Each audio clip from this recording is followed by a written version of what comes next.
All right, here we go. The MLB draft. It already started. Paul Skeens went 1 overall to the Pittsburgh Pirates. Dylan Cruz went 2 to the Washington Nationals. Max Clark 3rd to the Detroit Tigers. It's going to be a crazy day with the draft. Mariners have their first pick at 22, so we'll see which direction they go in.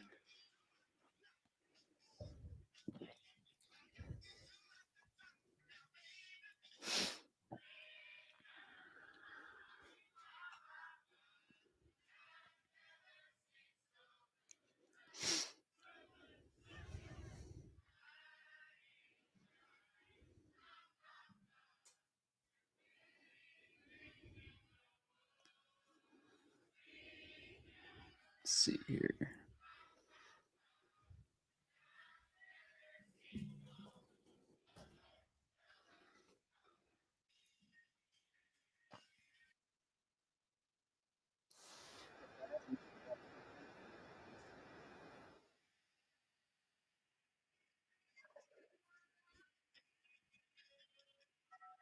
Yeah, reflect the sun. Mariners took 2 out of 3 in Houston against the Astros, which is huge heading into the All-Star break. They took 2 out of 3s.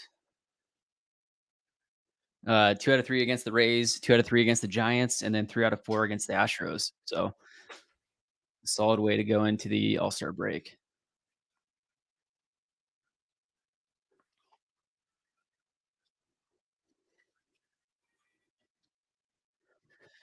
Jake247 says, "Pick the best 3 young players for the first round, 22, 29, 30th pick." I believe in this team's draft management. I agree.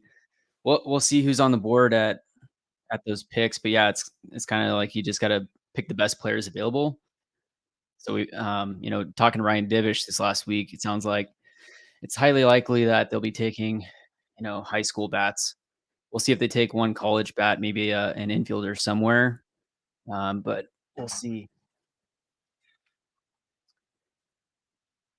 And here's the top 250 prospects. So Skeens is off the board, Cruz is off the board as expected, and then Max Clark, who is ranked 5th on MLB.com, he's now off the board. The next guy to go probably is Wyatt Langford. The Rangers are picking right now, so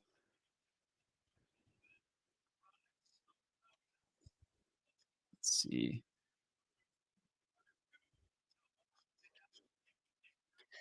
Man, the Rangers are gonna be good. We'll see who they take.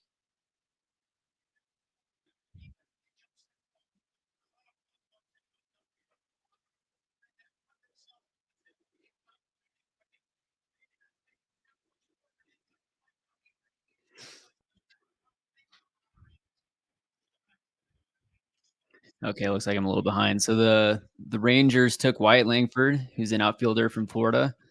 He was the next big guy on the rankings. They had a puppin. And then Walker Jenkins. Walker Jenkins out of North Carolina, an outfielder. Was taken by the Twins. Now it's the A's that are next. If you think back, this is the first year that the MLB has a draft lottery, and I believe the A's would, had the second worst record last year, but because of the draft lottery, instead of having the second overall pick, to where they could have taken someone like Dylan Cruz or Paul Skeens, well, they would have had Dylan Cruz here. Now they're dropped to number 6 in the draft. So I'm definitely a big fan of the draft lottery and the impact that that might have on teams tanking.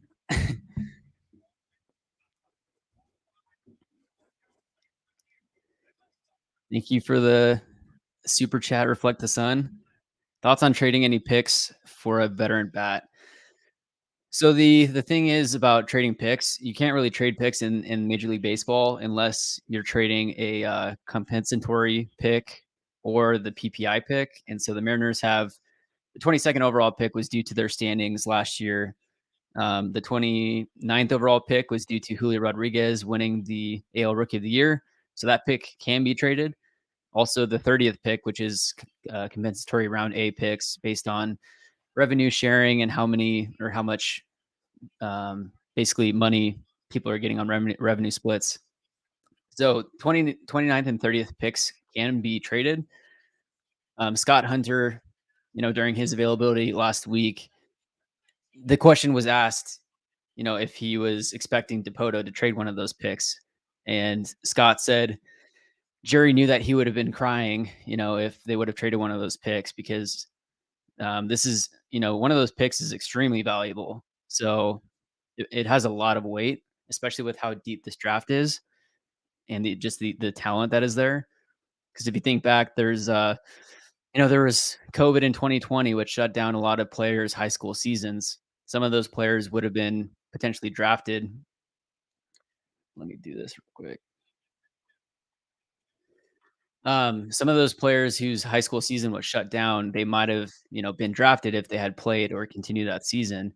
Also, the MLB draft was reduced to 5 rounds instead of 40 before that. So those players that might have been drafted now were forced essentially to go to a 4-year university type thing, and now you become eligible after your junior year of college. So the draft is so deep because there's all those high schoolers that had to play 3 years of college who are now, graduating out of college, which is Paul Skeens, Dylan Cruz, White Langford, and then also just the ability in high school players nowadays, and with the technology and science that's come out, high school pitchers are that much better with better velocity and spin. So now the hitters are seeing better stuff in high school. So the pitchers are better, which is in turn making the high school hitters better. Um,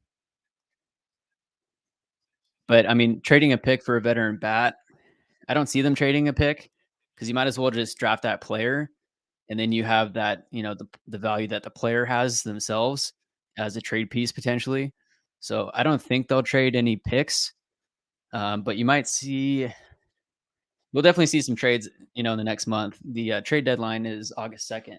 So just under right around 3 weeks left before the trade deadline. So we'll see some activity pick up for sure with, Depoto and Hollander and all of them.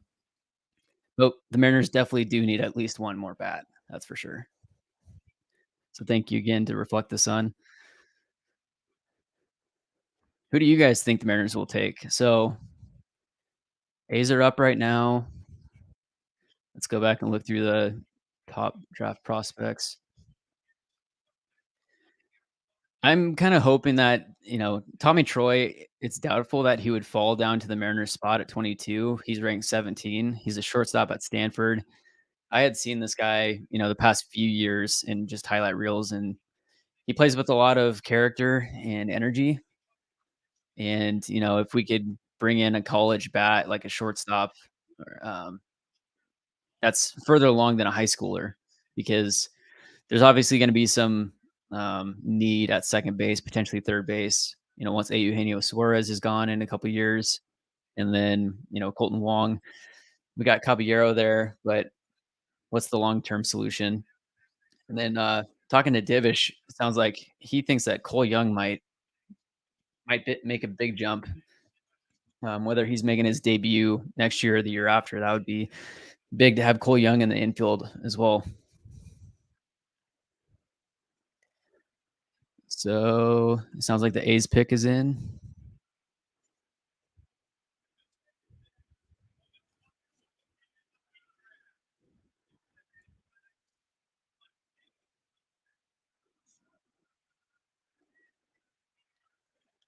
So the A's took a shortstop out of high school. Let me do this.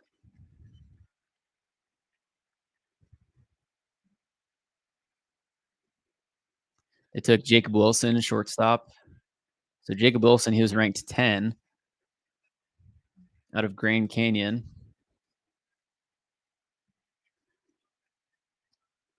Oh, actually, I'm not looking at the same thing.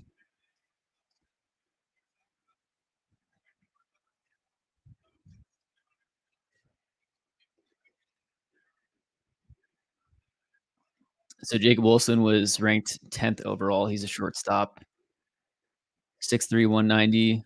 Or sorry, he's not in high school. Grand Canyon University. Okay. 65 hit tool, 50 power, 50 run, overall 55.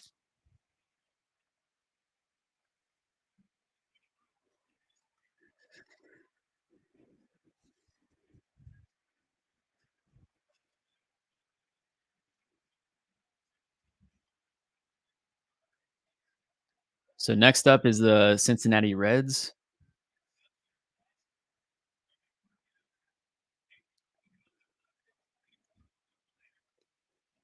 and the top available right now. I mean, you got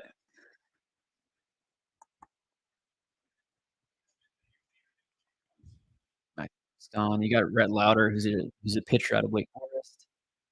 Kyle Teal, catcher out of Virginia. You got Noble Meyer, who is a pitcher out of Jesuit in Oregon, close by. Chase Dolander out of Tennessee. We'll see who the Reds take. Take a look at their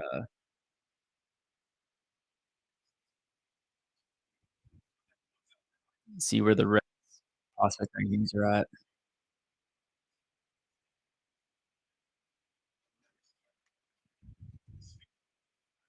Ellie De La Cruz, of course. Oh man, yeah. The Reds are going to be a fun team to watch.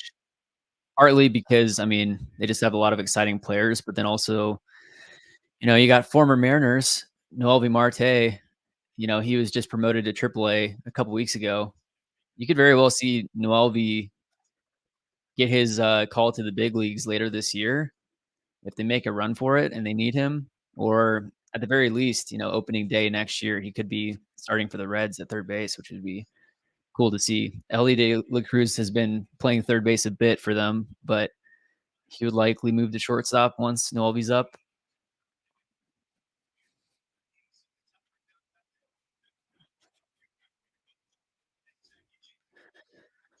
Reflect the Sun said, "You just hope they get some bats that have great walk to K ratios and low whiff rates and another elite pitcher." Yeah, the walk to K ratio is not really a strong suit for the Mariners. They're built around, walks, home runs, and strikeouts basically. The only contact guy on the team essentially is maybe Ty France. So definitely need more of that throughout the lineup. And then it wouldn't hurt to have another elite pitcher. And talking to Ryan Divish, Brian Wu is gonna, have his innings limited at some point this year. And so likely he thinks that the Mariners will just go out and get another pitcher at some point. And, we're talking about potential trades. One of the big potential trade partners would be the White Sox. Um, uh, Wild scenario would be going for like Luis Robert, but that would cost a lot, obviously. But more realistically, someone like Tim Anderson, who would be able to help out at second base, and then maybe throw someone in there like Lucas Giolito. There's also Lance Lynn available.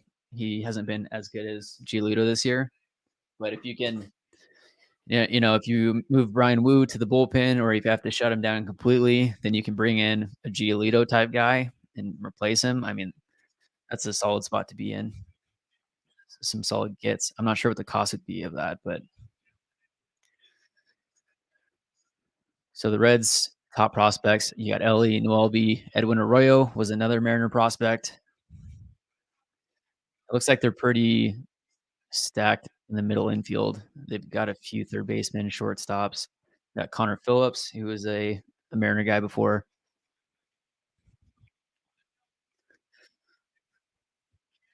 Levi Stout was another Mariner guy.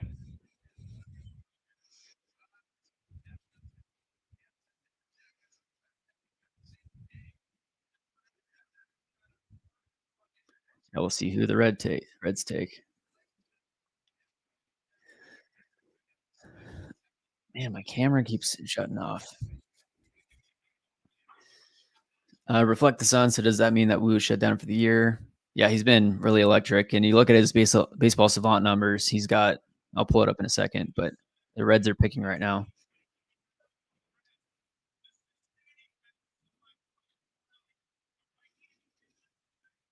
So they took Rhett Lauder out of Wake Forest, starting pitcher. And the Reds are going to be good because Rhett Lauder is a guy, out of college. He can make an impact for sure next year at some point. Two-time ACC Pitcher of the Year. So Rhett Lauder becomes the second pitcher, second college pitcher taken in the draft. Second pitcher at all. And so we'll see if Noble Meyer is the next pitcher that's taken, or if it's going to be Chase Dollander out of Tennessee. So Wu hasn't been shut down for the year. That's just an assumption that at some point he will be, because he's only thrown like 57 innings in his career.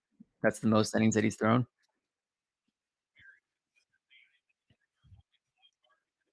So looking at Brian Wu's stats, last year in 2022, he threw 57 innings, and in 2021, before he was drafted by the Mariners, he got Tommy John surgery. So, currently this year he's totaling. Let's see, looks like he's at 78 innings on the year so far.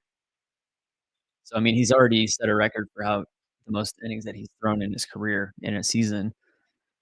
Um, so we were trying to. I think Ryan might have said, if they limit him to like 100, something like that, only got into the 30 innings. That's what, maybe 5, maybe 6 starts. And, if you start skipping his starts, or if you move him to the bullpen, or if you shut him down completely, because you don't want to run into problems with his arm.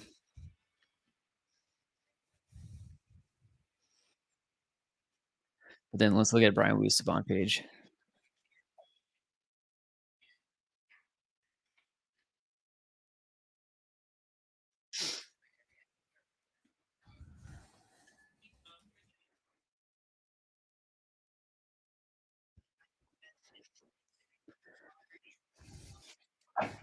Brian Wu's Savant page, average exit velocity, expected batting average, K percentage, chase rate, extension, expected slugging, walk percentage, expected ERA are all in the red. So he's been solid so far.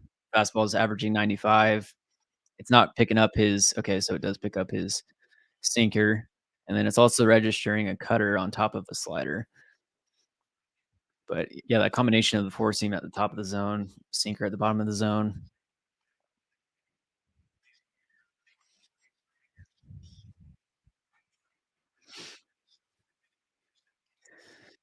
So Brett Lauder goes to the Reds.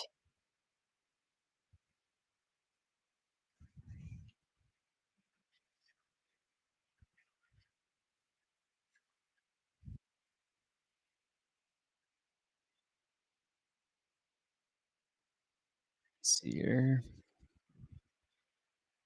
So the Royals have the next pick, and then the Rockies, Marlins, Angels, D-backs, and then the Mariners select their first pick at 22. If you guys have any questions or anything, any comments, if you're not a Mariner fan, let me know who you're a fan of. I'm curious, some of the other people that watch the channel. It's not just Mariner fans that are watching videos, which I think is cool.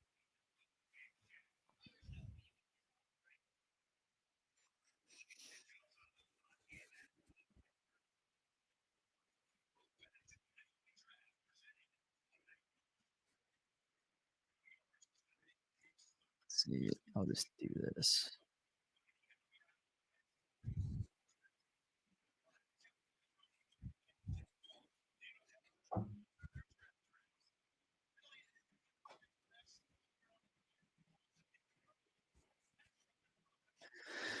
Okay, we got a Giants fan, Cubs fan. Cubs are a fun team. The resurgence of Cody Bellinger, Nico Horner.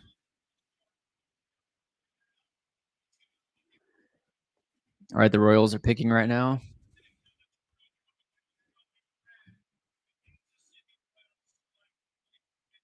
Blake Mitchell.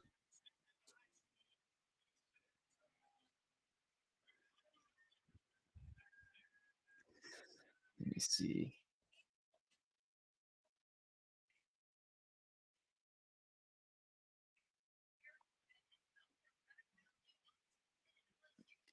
The Royals just took, let me refresh this. Blake Mitchell, who's a catcher out of high school in Texas, 6'1", 202.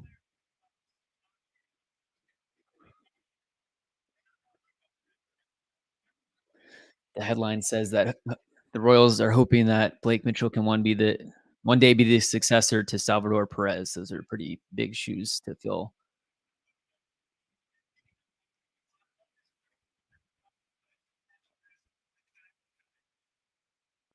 Okay, so the Rockies are next. Let's take a look at the Rockies system.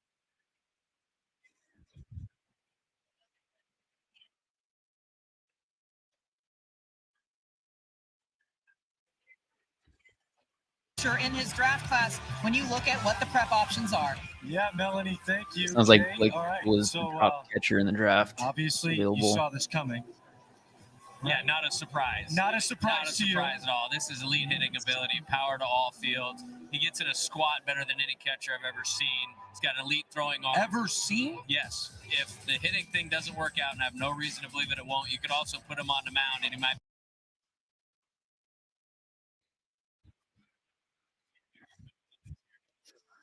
Yeah, Eric. Okay. Blake Mitchell. Outside of the obvious. I think he gets down. I think he can receive pitches well. He gets. Let's take a look at the Rockies system.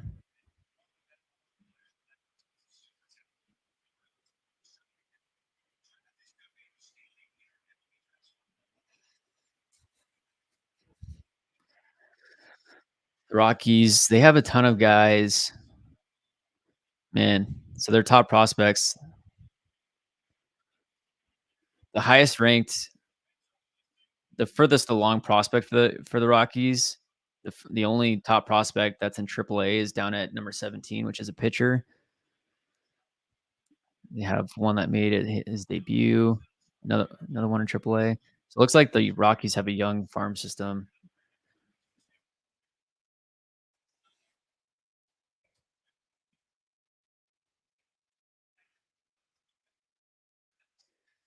And looking preseason at the MLB farm system rankings, let me see where the Rockies were.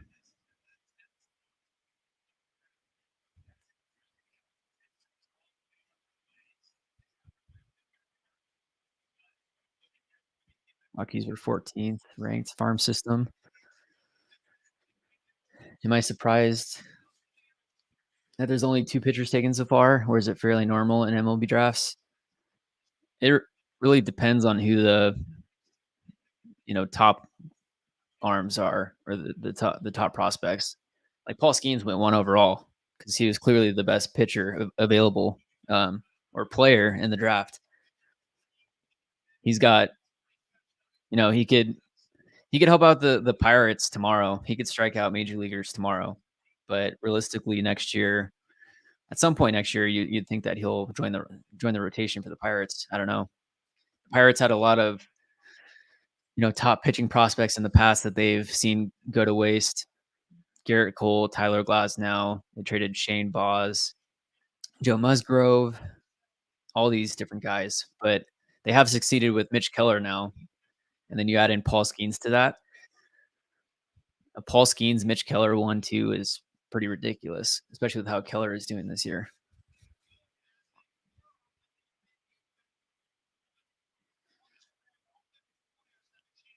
But I imagine that Chase Dollander and Noble Meyer will go in the next few picks.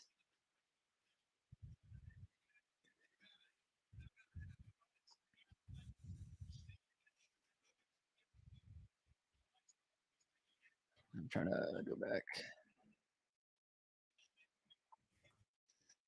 Rockies pick is in.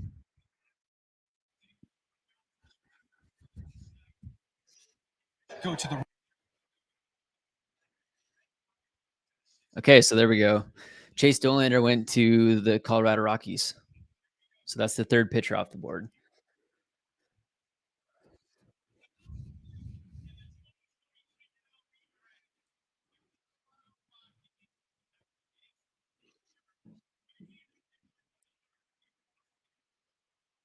And Dollander coming into this year was essentially the number one pitching prospect in baseball until Paul Skeens uh, kind of came out of nowhere. Paul Skeens was at Air Force for 2 years. This is his first year at LSU. Dollander was dominating at Tennessee last year.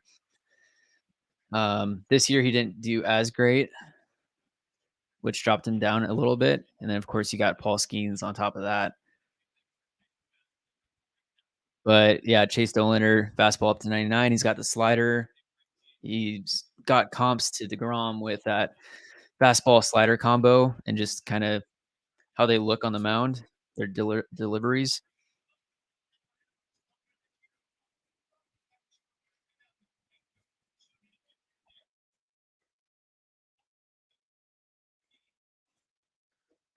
So let's look up Dollander's stats.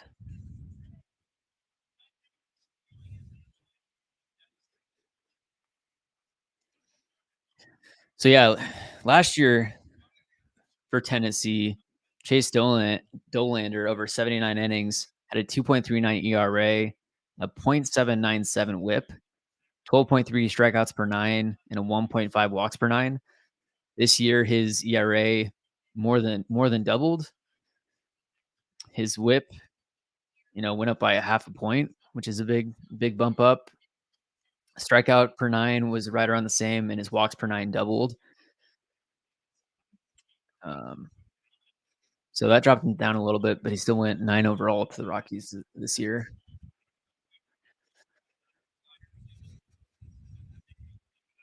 Now the Marlins are next. Let's take a look at the Marlins farm system.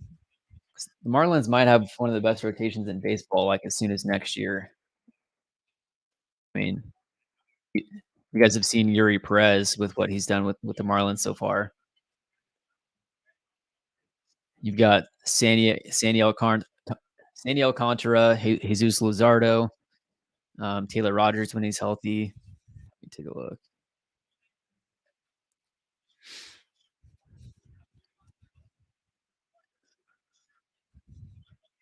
Then you got Max Meyer, right-handed pitcher. He made his debut. I believe he's injured now again. Sixto Sanchez, of course. He's been injured also, or struggling at least. Khalil Watson will be a really cool name. If you guys play MLB The Show, you probably know who Khalil Watson is. He's going to be a fun name to see.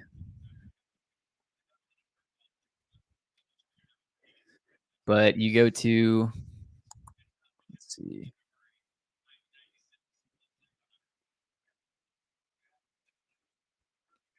Miami Marlins depth chart.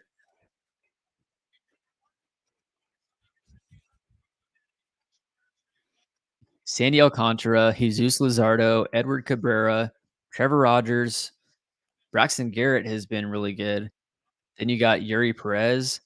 You got Sixto Sanchez. That's why, this offseason, they traded Pablo Lopez to the Twins.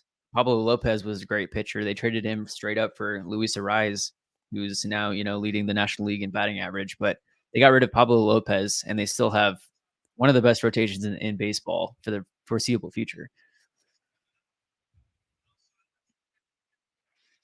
So don't sleep on the Marlins. If they get another couple bats, they'll be scary.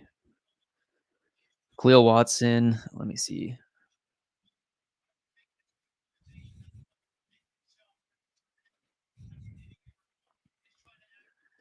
Khalil Watson, he's only in high A right now. I guess he's only 20 years old, but his expected time frame is like 2025, so he's got a while for that.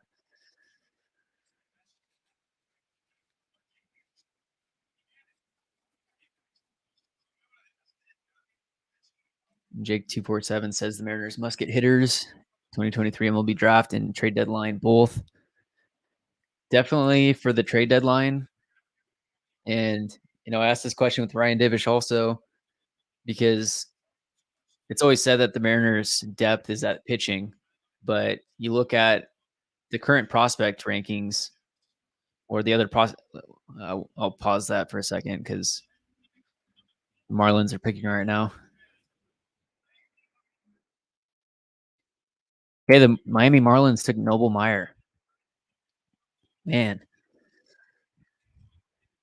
High school in Portland, Oregon. so Noble Meyer went to Jesuit High School, which is 30 minutes south of where I am. 6'5", 185. His fastball in high school is up to he's touched 100. Um, Noble looked to be the purest, pitching prospect as far as high school in this draft. The next one I think was Blake White, who's a lefty. He's one of the guys that I was looking at as maybe the Mariners take. Let me look him up real quick.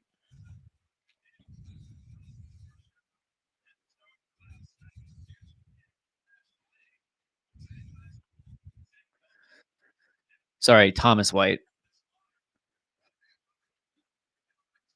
Thomas White is a lefty in Massachusetts. He's basically the debatable second high school pitcher that will be taken. But Noble Meyer to the Marlins, that's big. The Marlins pitching just gets deeper.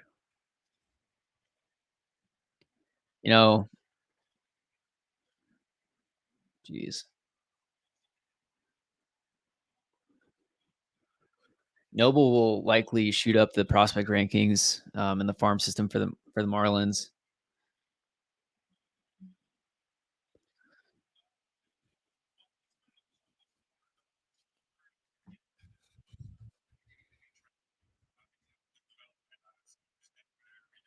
I'm listening to Noble talk.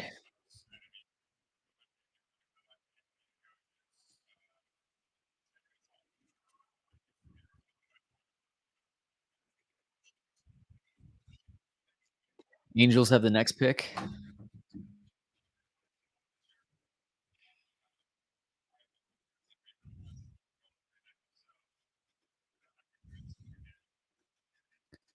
Okay, Angels have the next pick. Let's look at the top draft prospects here. So Paul Skeens is gone. Dylan Cruz is gone. Wyatt Langford is gone.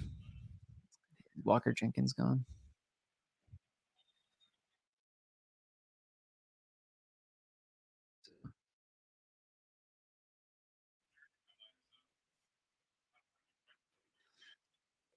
Yeah, Walker Jenkins is gone. Max Clark, Red Lauder. Kyle Teal is still available. Kyle Teal is ranked number 7. He's a catcher out of Virginia. Noble Meyer's gone now. Chase Dolander is gone. Jacob Wilson is gone.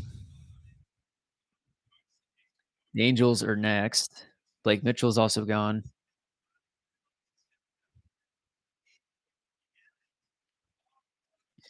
So we'll see. I mean, I'm hoping that Tommy Troy falls to the Mariners, but he's coming up pretty quick on the top prospect rankings. Any team could take him. There's also a few other college infielders that I think would be really interesting if the Mariners could take to help with that. It's an obvious current need. Middle infield, second base, third base. There's let's see. There's a lot of high school infielders, but there's a third baseman from TCU, Braden Taylor. There's shortstop from Maryland, Matt Shaw. Tommy Troy from Stanford, so Matt Shaw. Jacob Gonzalez, a shortstop from Mississippi.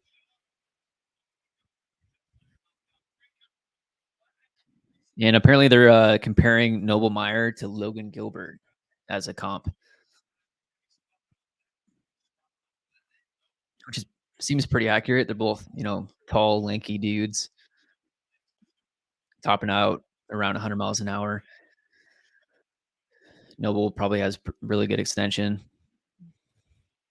He also kind of reminds me of like Chase Dolan or DeGrom with his motion. Angels are selecting right now.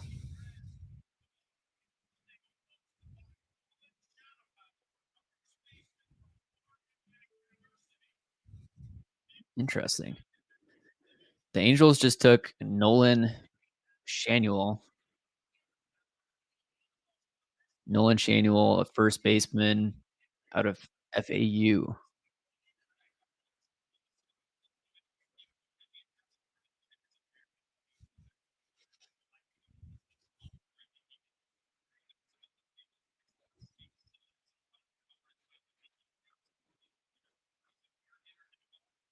60 grade hit tool.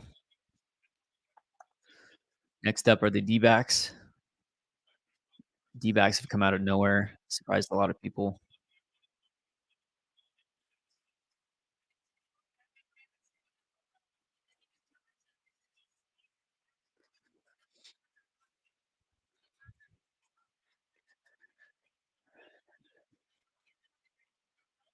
So let me comment below who you think the Mariners are going to take, or who you think your team is going to take in the draft, who you want them to take. What do you think of the draft so far? Are there certain names that you're surprised haven't gone yet, or that have gone? Are there certain teams you think are going to surprise some people in the next few years?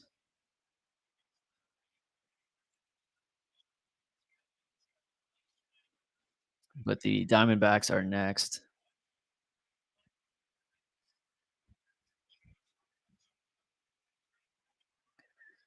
Take a look at the Diamondbacks.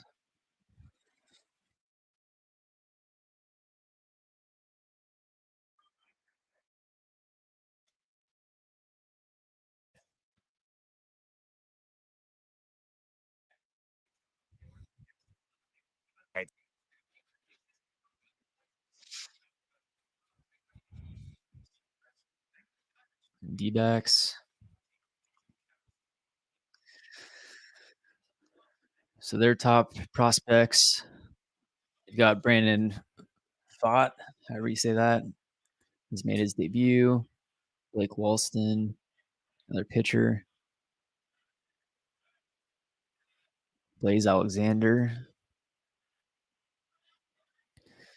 The Diamondbacks have a lot of prospects that are graduating to the major leagues or close to it, looks like. A lot of outfielders, pitchers.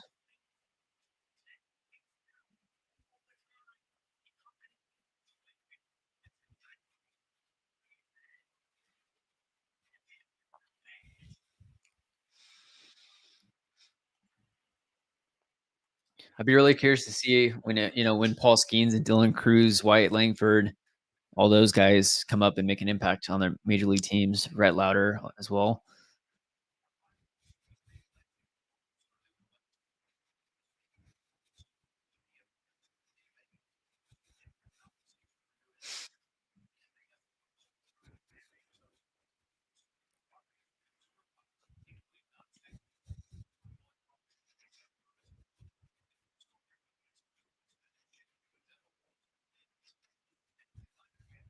Let's see.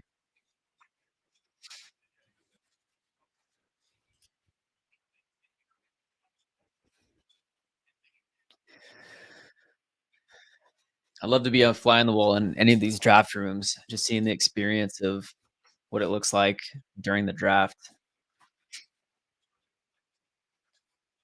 Hopefully they can do a that'd be cool if they did like a Hard Knocks type of thing, but with the MLB draft. Or if it seems like the Mariners are one of those teams that might do something cool like that. Jerry Dipoto is very transparent. So if they do a little behind the scenes video, I'm sure something like that will come out in the next couple weeks. That'd be cool.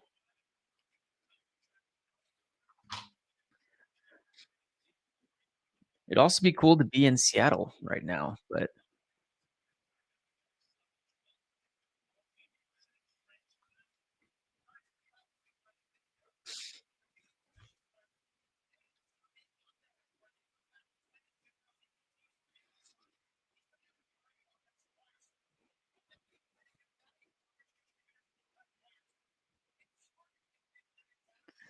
yeah, they're stating on MLB that the Diamondbacks have been pretty good drafters in the past. Corbin Carroll, McCarthy, they took Dansby Swanson in the first round. Goldschmidt in 2009. And actually, it was Jerry Dipoto that was the one that drafted Paul Goldschmidt back in the day for the Diamondbacks. Would be cool to see Paul Goldschmidt make a return to Dipoto, so the Diamondbacks. Dang, the Diamondbacks just took Tommy Troy out of Stanford.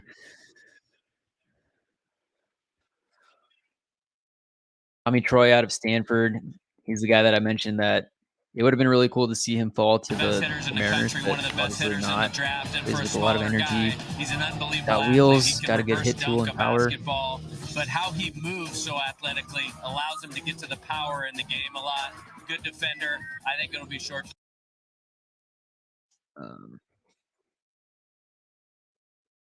That are really important to point out. One, I think he's the most professional hitter in this year's draft. I mean, Morosi said that Tommy Troy is the most professional hitter in this draft. Have you seen Dylan Cruz?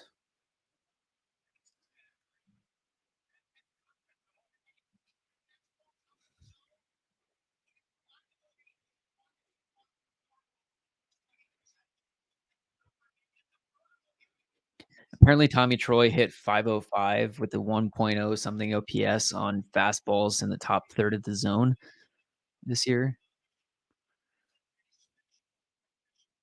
Yeah, Tommy Troy is going to be a name that you'll want to watch.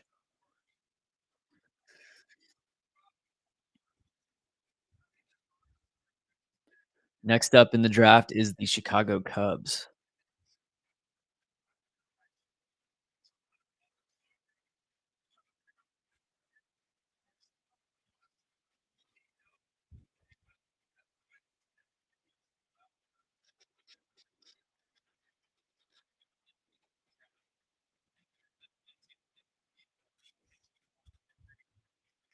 Getting closer to 22. We got another 9 or 10 picks until the Mariners take their first pick.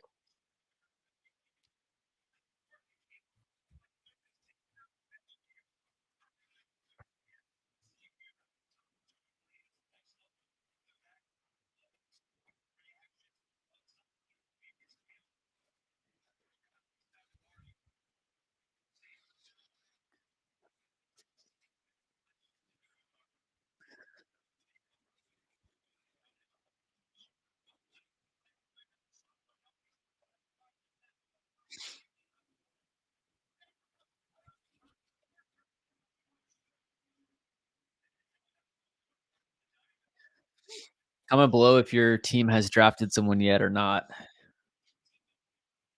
Or if they haven't drafted someone, who do you want them to take? The Cubs are up next.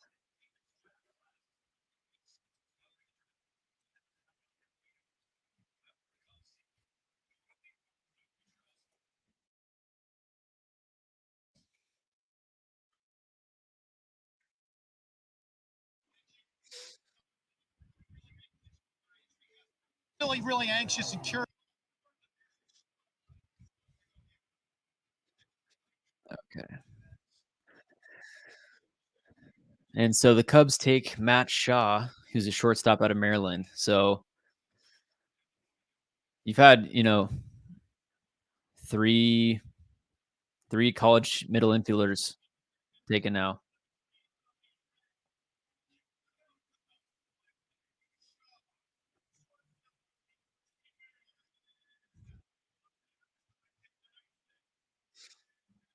Boston Red Sox are taking the next pick.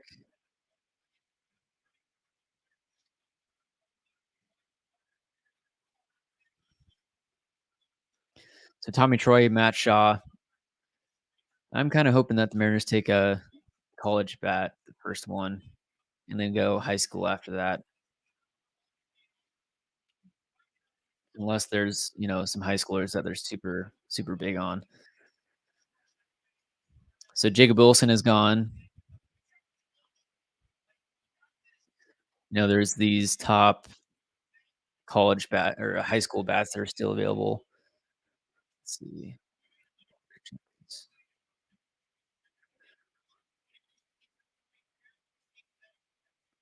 Yeah, college hitters are starting to make a run right now. So Matt Shaw was just taken. Tommy Troy is gone. Jacob Gonzalez is there. Shortstop from Mississippi, 55 overall. Each of those guys have 55 grade totals. Jacob Gonzalez, his run tool is a 40 compared to Tommy Troy was a 60 or 55, and then Shaw was a 60. You got Yohandy Morales, third baseman from Miami. He's got a 50 hit tool, 60 power tool, 45 run, 50 arm, 50 field, 55 overall. That's a potential 6'4", 225. You know, if he's a potential long-term third baseman. There's also a third baseman from Wake Forest, Brock Wilken, 50 overall. He's got a 45 hit tool, 60 power. Doesn't have a run tool. He's got a good arm, 65. There's also first base / outfield, Nolan Shanuel. I think he was already taken, actually. Yeah, Nolan Shanuel. Okay, so the Angels with the 11th pick took Nolan Shanuel, who is 26th overall ranked.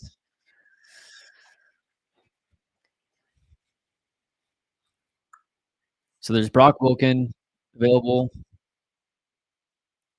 There's Chase Davis, who's an outfielder from Arizona. There's Enrique Bradfield from Vanderbilt, outfielder. He's still available. 80 run tool.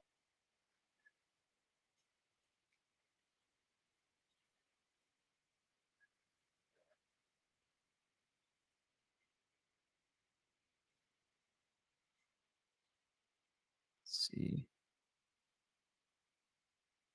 We're getting closer to the Mariners taking the pick.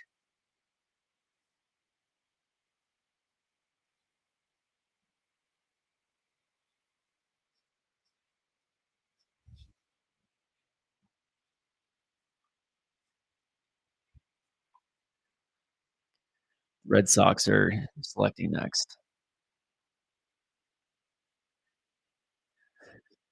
Yeah, Caleb.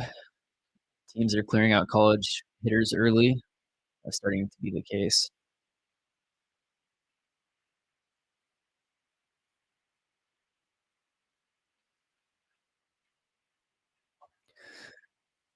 There's also a really interesting bat. Let me see if I can find him. He's a switch hitter.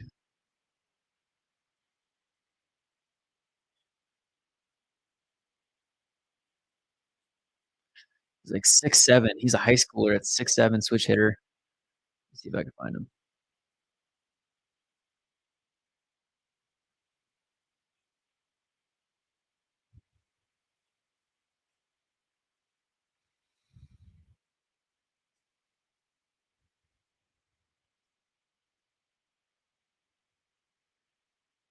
Oh,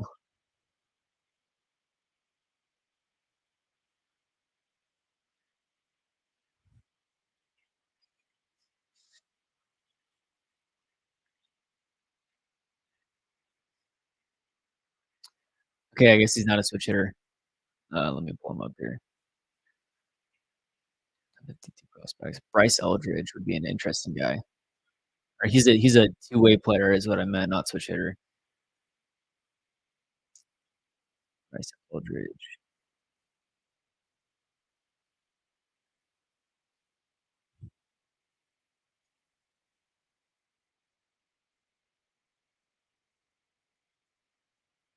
Where was he?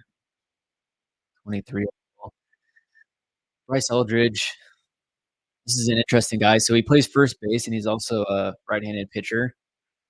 He's a 50 grade from both the hitting standpoint and pitching standpoint. He's been up to 95, 96, low 80 sliders. He's 6'7", 223 at 18 years old.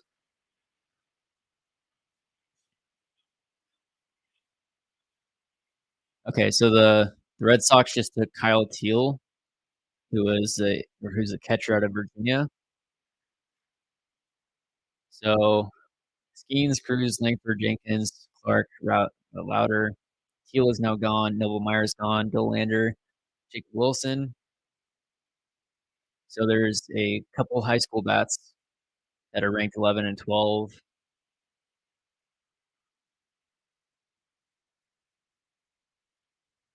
that are still available. Like Mitchell's gone, and you got a few college bats, like 15 through 22. You got one college pitcher in there also, but so the White Sox are next with pick 15.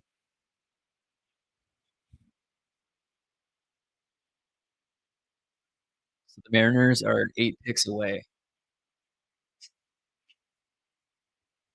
Who do you guys think the Mariners will take? I I would figure that they'll take a college bat to start, but, if one of these top end high school bats is still available, then they might just take the best available.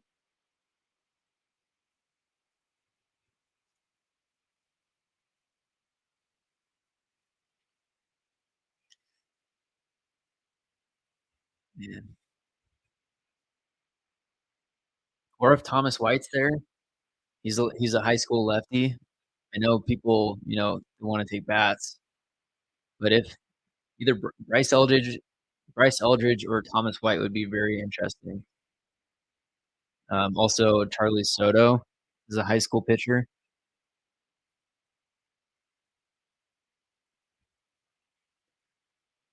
Looks like they might get forced into a prep bat here. Yeah, that might be the case. There's still a few college bats left in that range, though, so we'll see.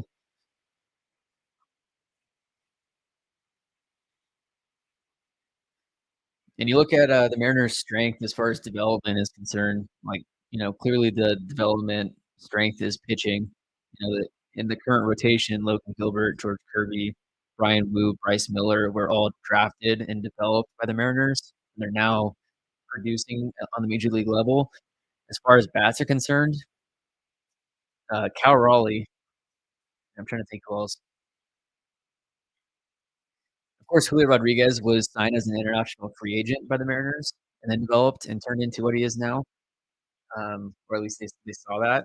But only Julio Rodriguez and Cal Raleigh are the only players on the everyday lineup that are, hitters that were drafted or signed by the Mariners and developed. The rest were acquired via trade from other places. I think Caballero actually might be one of them too, but clearly you can see that the Mariners know what they're doing as far as scouting and development for pitching versus with hitting. It's just tougher. So, okay, so the White Sox just took Jacob Gonzalez, who's a shortstop out of Ole Miss.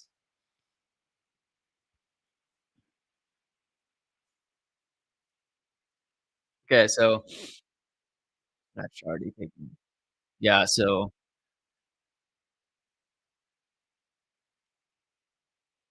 college bats are flying off the shelf right now.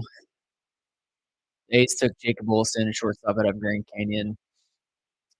Tommy Troy from Stanford goes to the D-backs. Matt Shaw from Maryland goes to the Cubs. Kyle Teel, catcher, goes to the Red Sox. Jacob Gonzalez.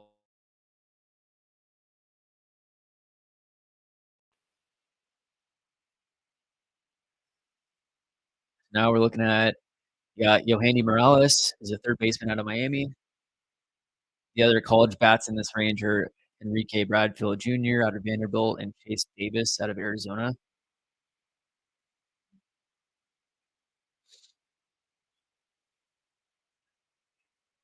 Brock Wilken from Wake Forest is also there. Let me pull up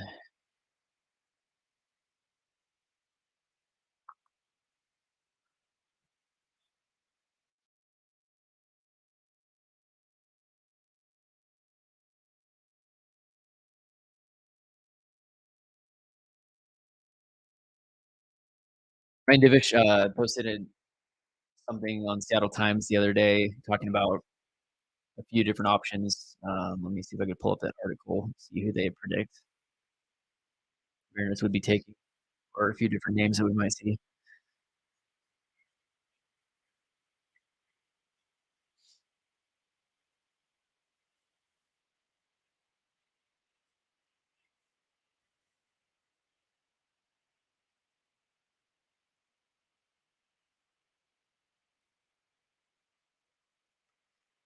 And just a reminder, the Mariners' last few first rounders, 2016 Kyle Lewis, 2017 Evan White, 2018 Logan Gilbert, 2019 George Kirby, 2020 Emerson Hancock, 2021 Harry Ford, 2022 Cole Young.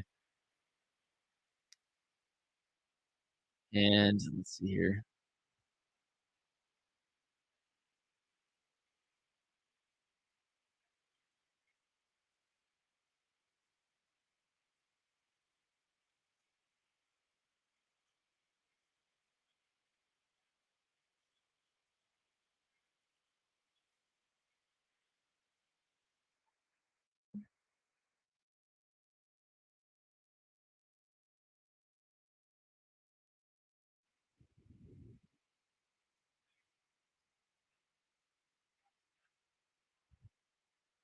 Who do you guys want your team to take? Let me know.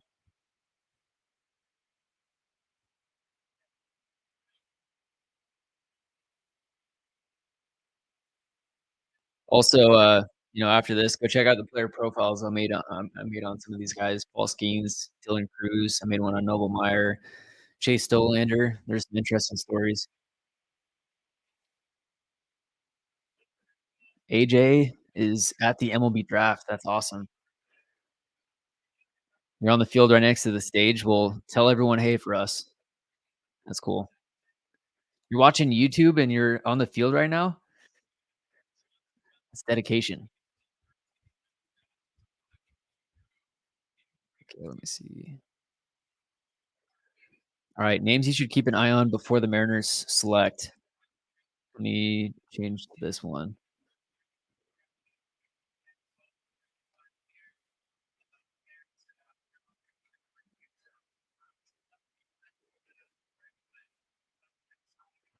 So names you should keep an eye on before Mariners select in 2023 MLB Draft. This is by Ryan Divish a few days ago. I think there's some. Let's see here. Yeah, the Mariners also have the 57th overall pick. So they have 4 picks in the top 57. So a few names to remember: Kevin McGonigal, shortstop out of Pennsylvania, high schooler. Brock Wilken, as we've been talking about, that's one of the bats that we've been seeing, or that is kind of in that range.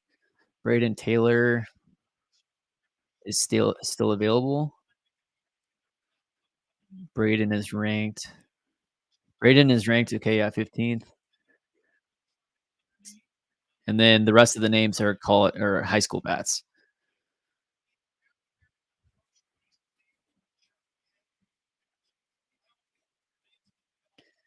Caleb said, kind of surprised the M's didn't try and float a guy down with the extra money, but I guess they may want more mid-20s guys.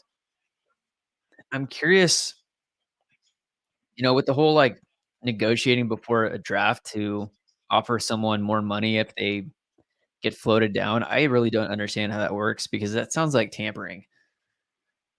It's like you should just be able to draft, whoever. Let's see. The Giants are selecting.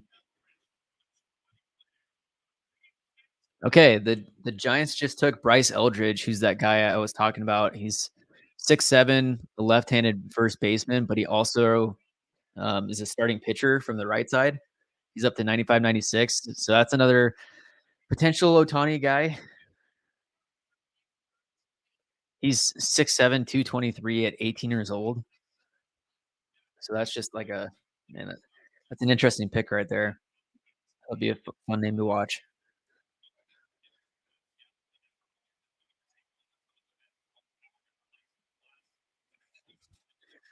But yeah, going back to this, I don't understand how they can like pre-negotiate with players and float someone down.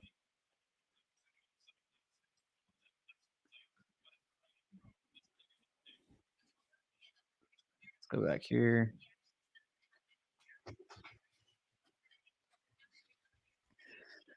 All right, the Orioles are next with the 17th overall pick. Then the Brewers, Rays, Blue Jays, Cardinals, and then we get the M's first pick.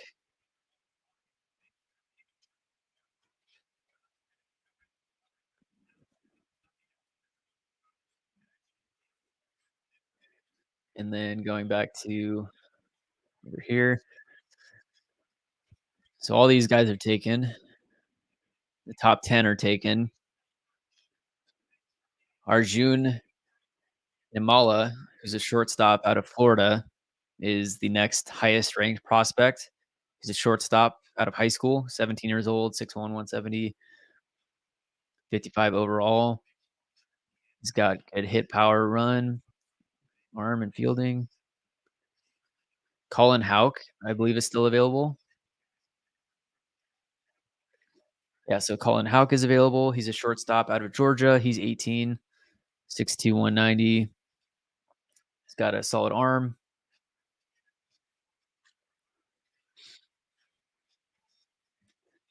Jordan Rice said that the Giants took a two-way guy last year, also Reggie Crawford. Interesting. Let's look up Reggie Crawford real quick.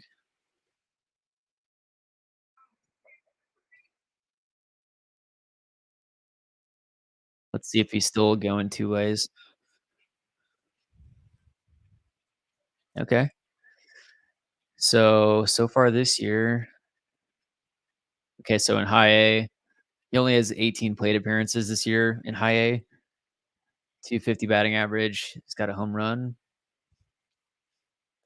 And then on the mound, so he started 7 games, got a 4.09 ERA, 1.18 whip, which is solid, 14.7 strikeouts per 9, 3.3 walks per 9. So Reggie Crawford definitely looks to be more of a pitcher than a hitter. It's still cool to see that, there's other players that potentially could impact a team on the mound and in the batter's box. That'd be cool to see more of them.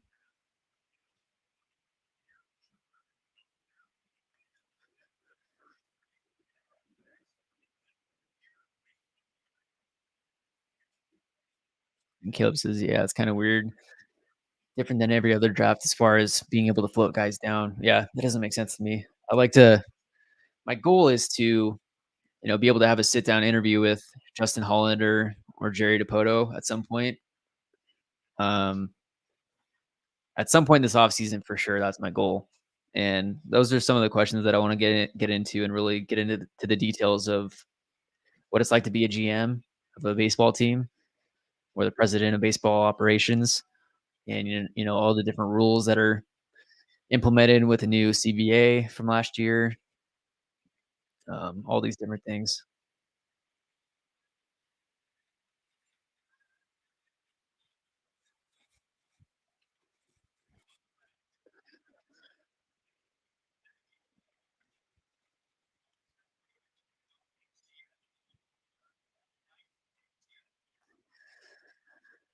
All right, so we got the Orioles are up next.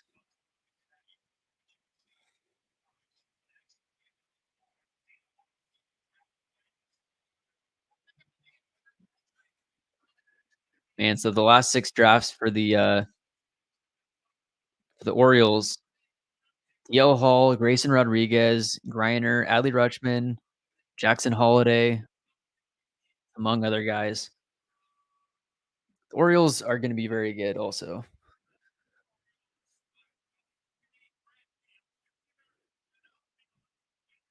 Man, okay, so the Orioles just took a outfielder from Vanderbilt. So yeah, the college bats are getting thin.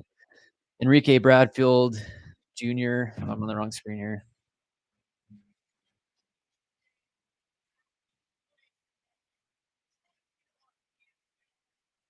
Let's see. So the Orioles just took Enrique Bradfield Jr., outfielder out of Vanderbilt. So the college bats in this range that are still available are Yohandy Morales, third baseman out of Miami, Chase Davis, outfielder out of Arizona,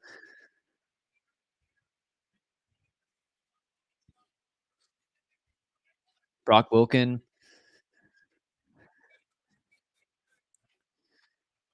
Am I hoping for any particular player? I mean, from this standpoint, Brock Wilken looks to be the name, just from what I've seen. and kind of what the current needs of the Mariners are. I know Ryan Davis said that you don't draft based off of current needs. You just could kind of take the best player available for the most part, but there's definitely a need, you know, at third base, I would say, or second base, and someone that's more further along than just a high schooler. You know, it's great to stock up your farm system with great young talent, but we need help a little sooner, and especially if Harry Ford is actually going to stick at, you know, catcher and not move to third base or another infield position. Then we need more impact in the infield. So I'd say Brock Wilken. I mean, I don't know too much about a lot of these guys, but you know, if Yohandy Morales, if he's a guy,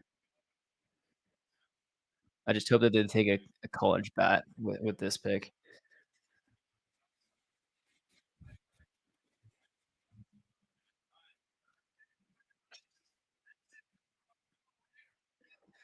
Back to the names that you should look for. So in this article from Ryan Divish, yeah, Brock Wilken. There's a few high schoolers. Colt Emerson hasn't been taken yet. Let's see. Colt Emerson is ranked 29.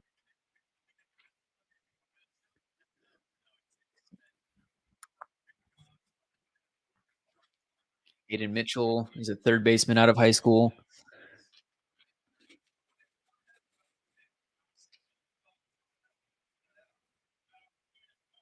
Yeah, Brock Wilken. Yeah, 6'4", 225.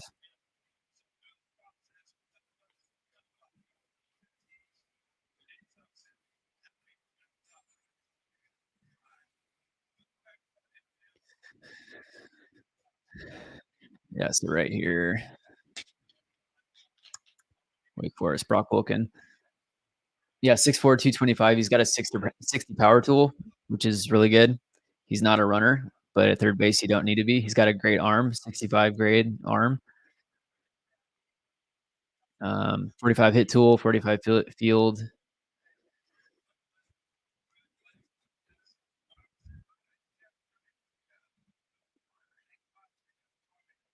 Yeah, it looks like a lot of teams have the same thought to go after a college bat. College bats are flying off the board right now.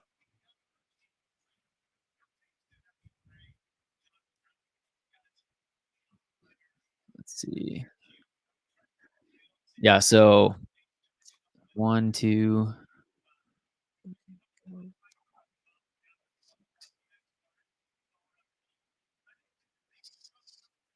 So the past 6 out of the past 7 picks have been college bats. Bryce Eldridge was the only, you know, non-college bat that was taken, and he's a two-way guy.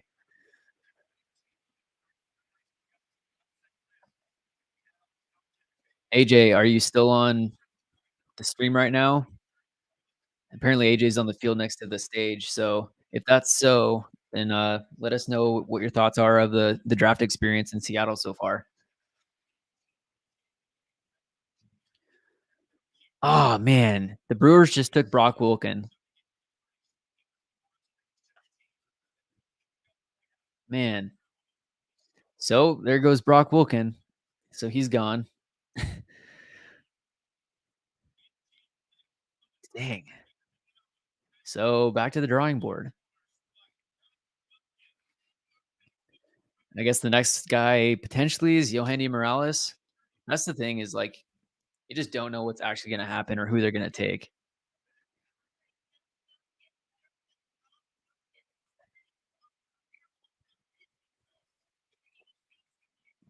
Yeah, we definitely jinxed that one.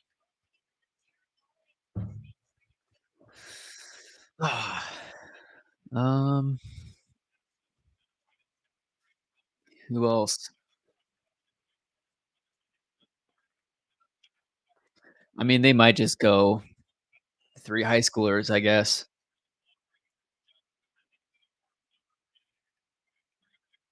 Braden Taylor. Yeah. Yeah, good call. Braden Taylor is still there.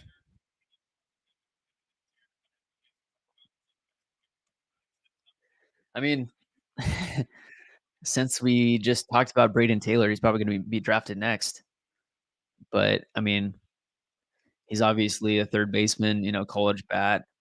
He's got 55 hit tool, 55 power, 50 run, 55 arm, 55 field. So he seems solid across the board with power, and he's got a better run tool than Blake, or Brock.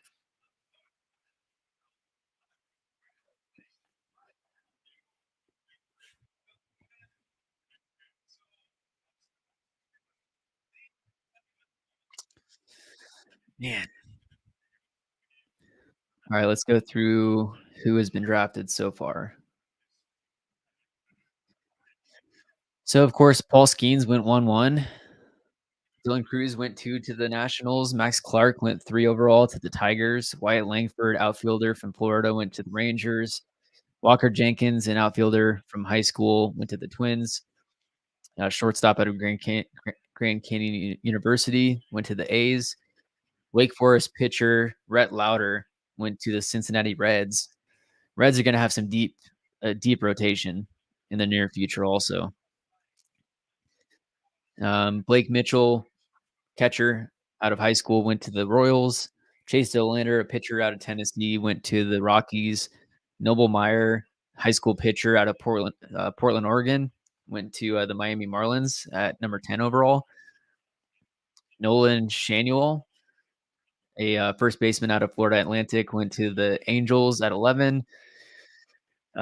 Shortstop Tommy Troy out of Stanford went to the Diamondbacks at 12. Matt Shaw, shortstop out of Maryland, went to the Cubs. Then Kyle Teal, catcher out of Virginia, went to the Red Sox. Jacob Gonzalez, a shortstop out of Ole Miss, went to the White Sox. Bryce Eldridge, the two-way player, pitcher, and first baseman out of high school in Virginia, went to the Giants. The Orioles took Enrique Bradfield Jr., Vanderbilt outfielder. And then Brock Wilken, third baseman out of Wake Forest, was just taken by the Brewers. So now the Tampa Bay Rays have the next pick. Blue Jays after them, then the Cardinals, and then the Mariners.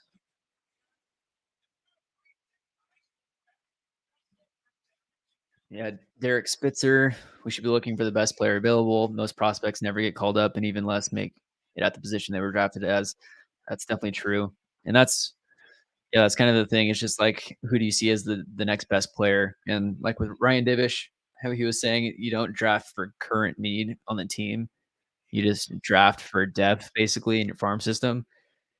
And you know, the second two picks weren't traded or haven't been traded yet, and it's like, why would you trade one of those picks when you could just take an actual player that's, the best player available, and then potentially use that actual player as a trade piece down the road compared to just trading away the pick, because that gives you more flexibility. You can keep them, or you can trade them at some point.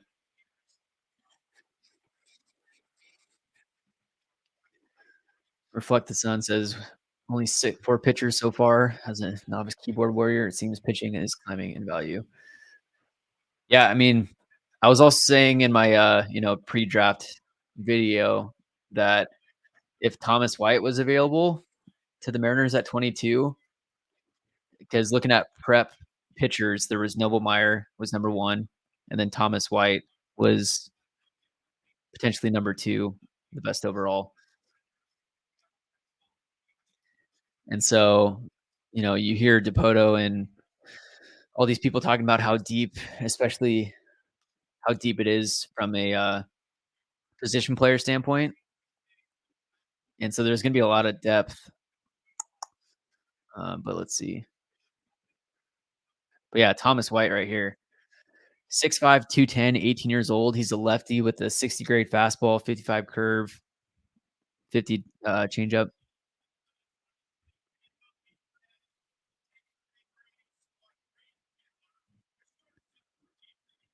Gosh. We were just talking about Braden Taylor. We were just talking about Braden Taylor from TCU, and then the Rays took him. So we should probably just stop talking about or saying players' names, because they're just going to get swiped.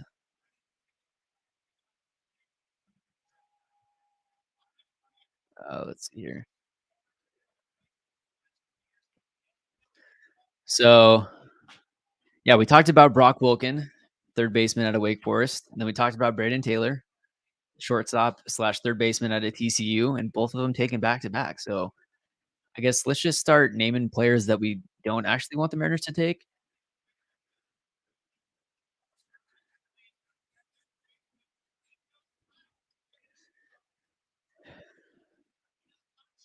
JH Sports, you're at a Pickles game right now?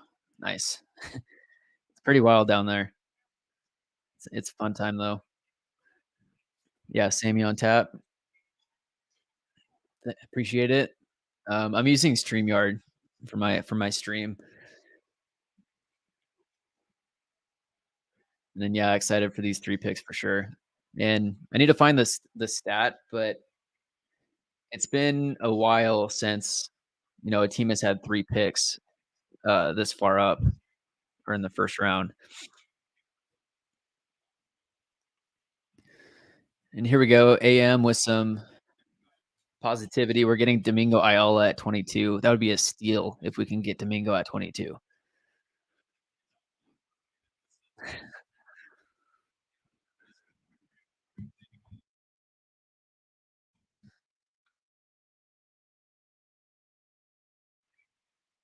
If we can get this dude. Oh man, it's not showing the screen.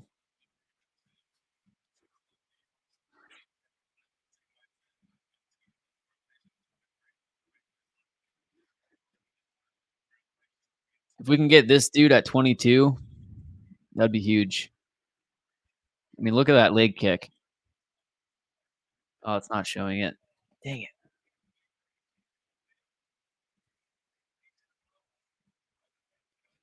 Let me see.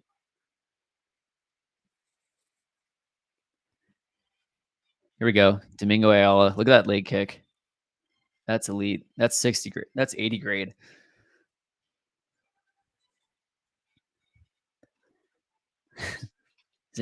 He's a two-way athlete also. He's an infielder and also a pitcher.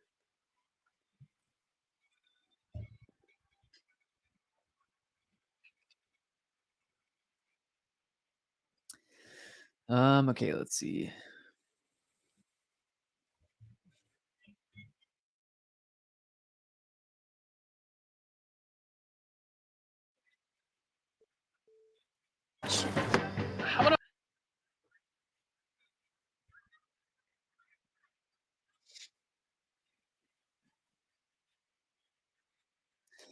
All right, what other we got? So Yohandy Morales is still there, third baseman out of Miami. The Blue Jays draft next, and then the Cardinals, and then it's the Mariners.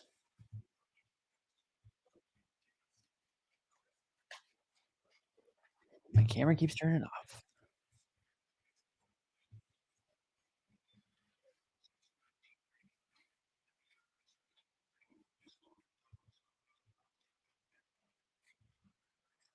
Let's see.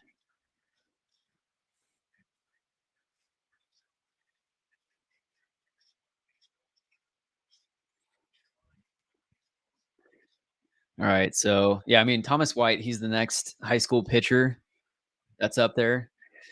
I mean, you watch his stuff, he's up to 96, 97 at 18 years old, 6'5", 210 from the left side.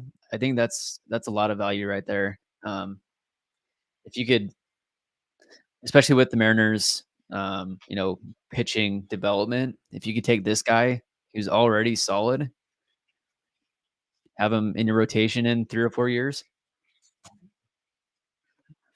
I would not be mad at that. And then with those second 2 picks, you can take, high school bats or wherever you wanna go. I think Dylan Head is also one of the names that I was hearing.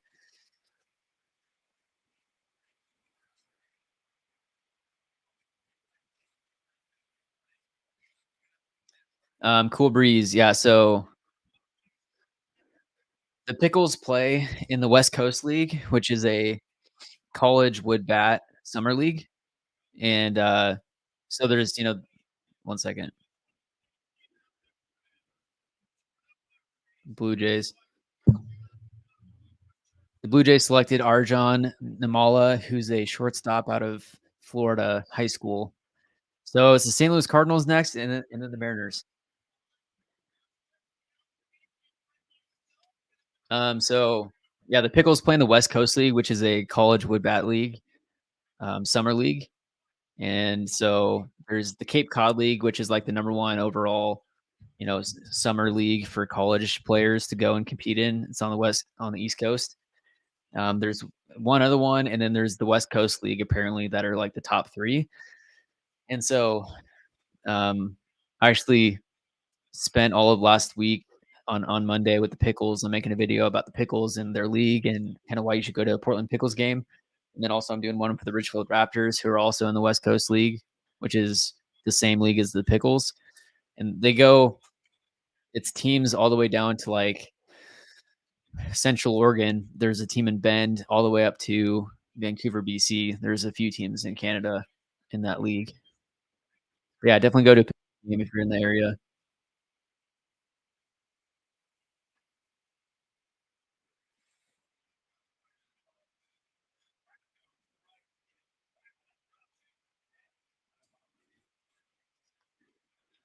Yeah, Derek Spitzer. Does Stetson University have any other pitching prospects?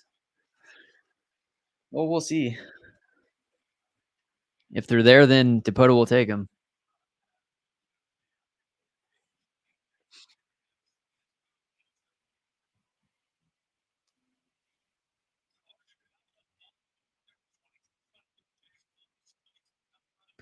Are the Emeralds in the same league, or are they a minor league team? Eugene Emeralds.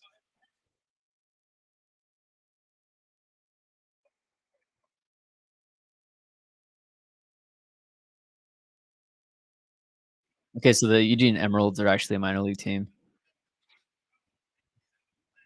They're affiliated with the San Francisco Giants. Yeah, Giants affiliate. Okay.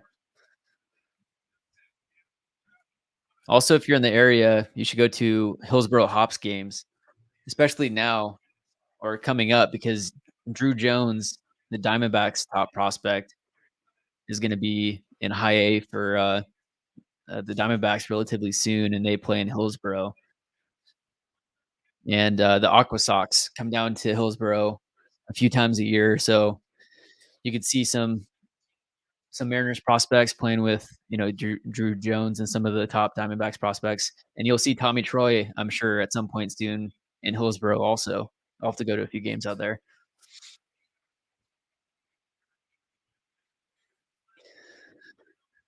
Yeah, let's see if the Mariners go with Thomas White. I'd be happy with that. That'd be cool. So now it's just the Cardinals and then the Mariners. So let's see what else we got. So he was just taken. Arjun Namala was just taken. Okay, Colin Houck is available. So Braden Taylor is gone. Matt Shaw, Tommy Troy, Jake Gonzalez, Yohani. Okay, so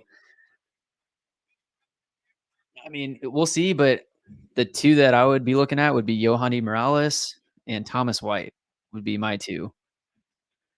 But that's just, me on the couch.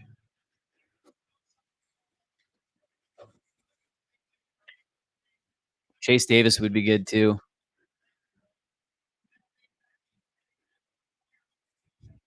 Yeah, I was looking at Chase Davis too.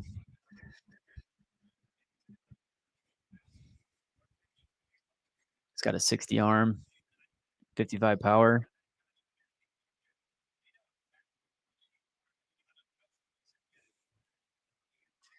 Well, I mean, they're gonna get someone good. That's the good thing.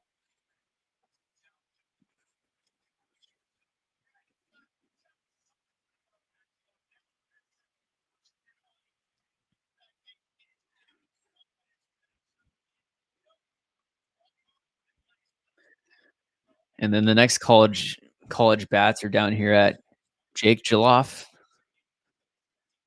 out of Virginia. Mariners are on the clock officially.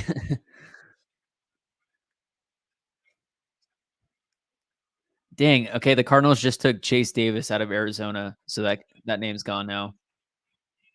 Outfielder out of Arizona to the Cardinals. All right, Mariners. I'm gonna say Thomas White.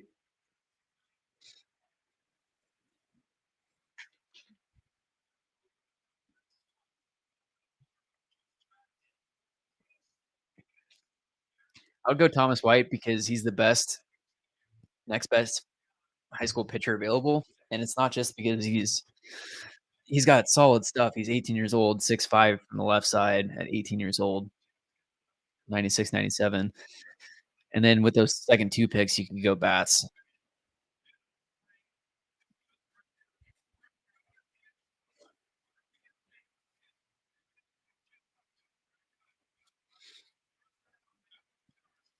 Or Yohandy Morales, or they'll take someone that we had no clue they were going to be taking.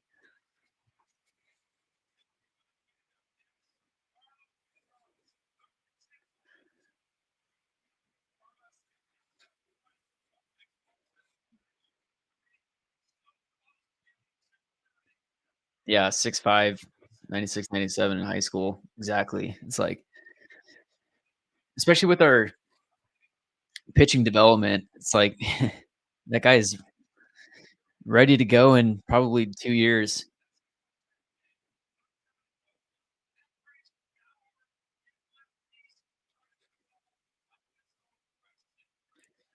Yeah, the no clue pick.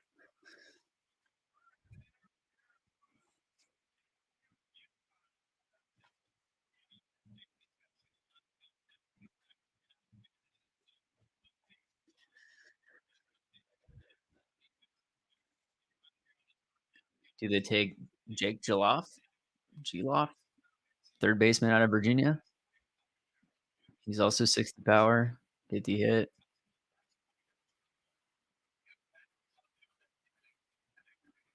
Man, because I mean the rankings are one thing, but it's who they have scouted and actually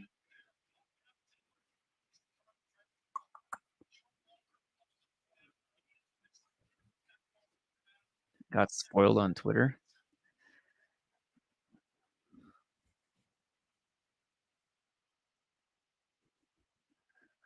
Lions, you got to tell us what you're talking about. Did the pick get spoiled?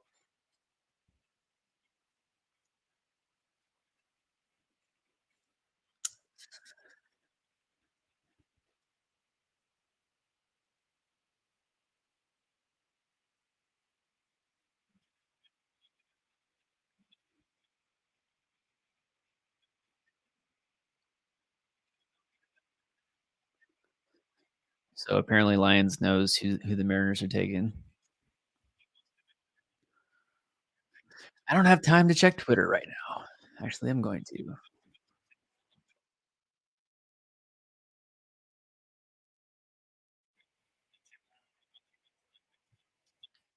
Hashtag Mariners.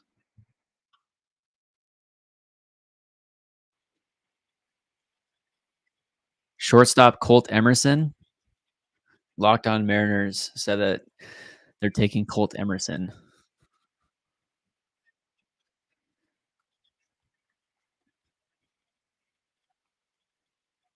Colt Emerson is a 17-year-old shortstop.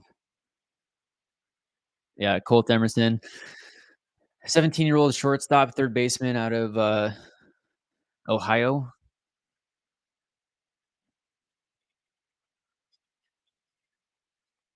Joe Doyle. That's kind of what you heard that they would do, would be taking high school bats, but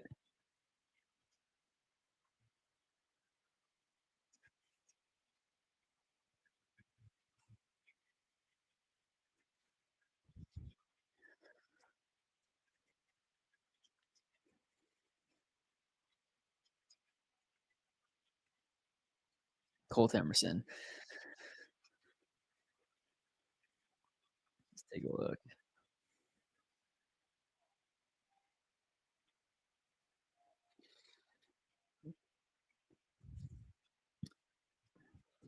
All right, Mariners' actual official pick.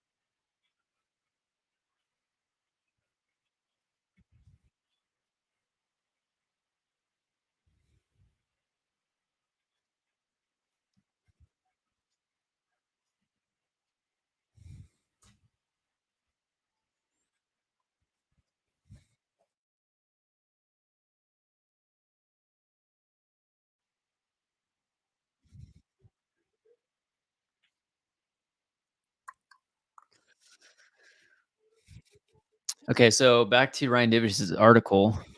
This was one of the names that he had on there.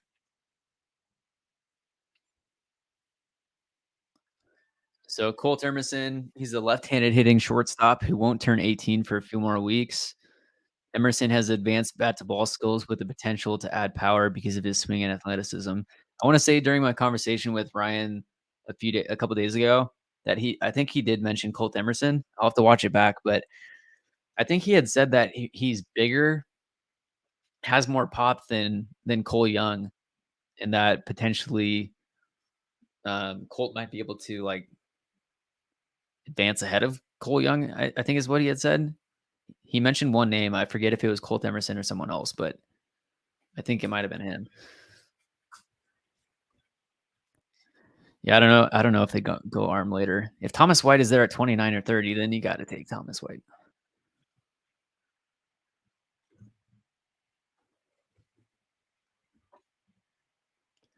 So the official pick is coming right now.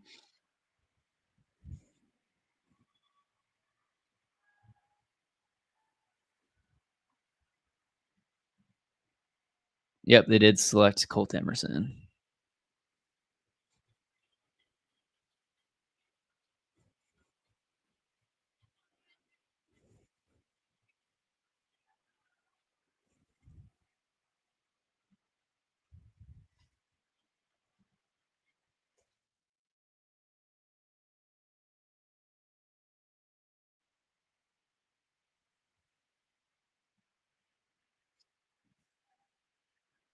Here's on Mariners Twitter.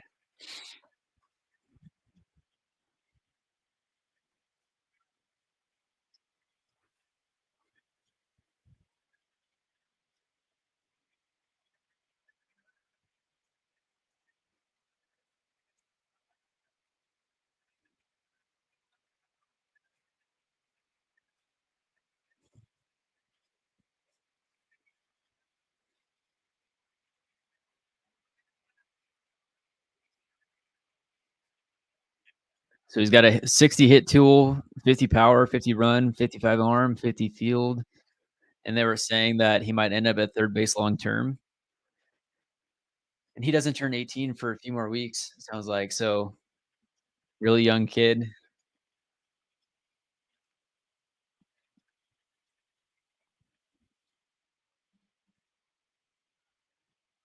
Yeah, he committed to Auburn.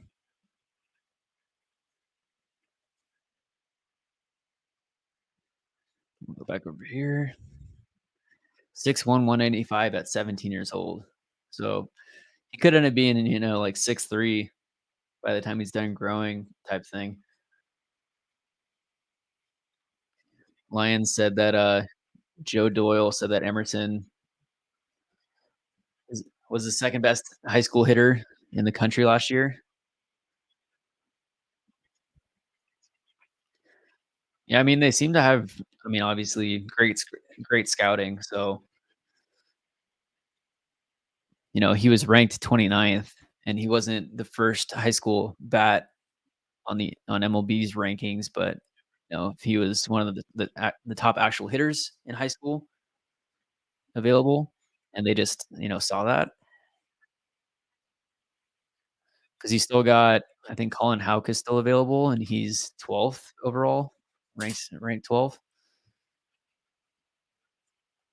Yeah, Houck is available.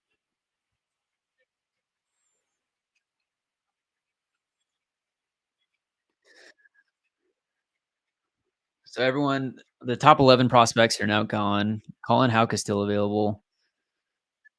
Is Aiden Miller still available?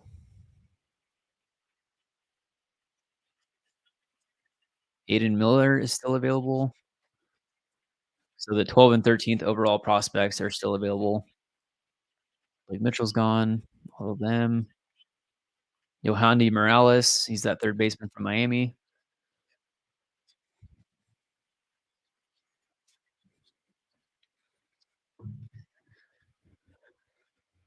If you guys don't listen to it already, every Thursday, Jared Dipoto is on Seattle Sports 710. He talks with Mike Salk on the Mike Salk Show and Brock Heward. So make sure to tune in to that this Thursday. he'll be breaking down the MLB draft and kind of the players that they got and why they got them. And then I'll be sure to make a draft recap video. The draft goes today, tomorrow, and then Tuesday. So I'll probably put a video out on Wednesday or so talking about the Mariners draft.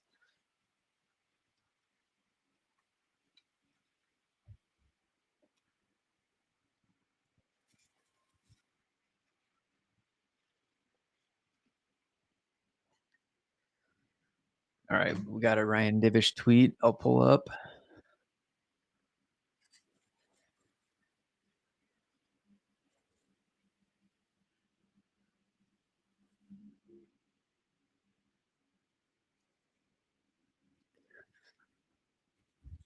We'll go Divish.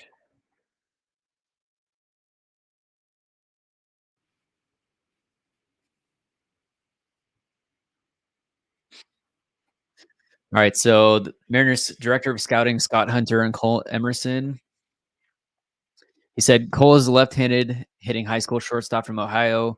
He's a pure hitter who already possesses an advanced knowledge of the strike zone. As a member of Team USA last summer, he was an important part of the lineup that won the gold medal. We see Colt as an advanced hitter who will not only hit for average power in the future, Colt's leadership and polished approach to the game makes us extremely excited to add him to our organization.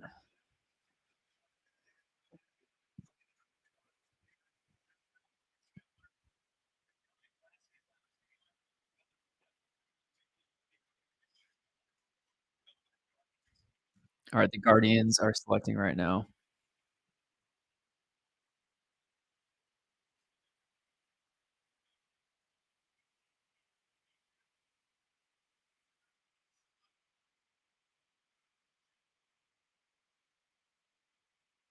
Guardians took Ralphie Velasquez, catcher out of California high school.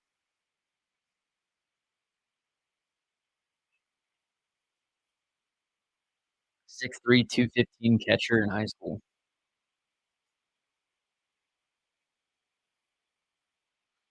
Braves are next, and the Padres,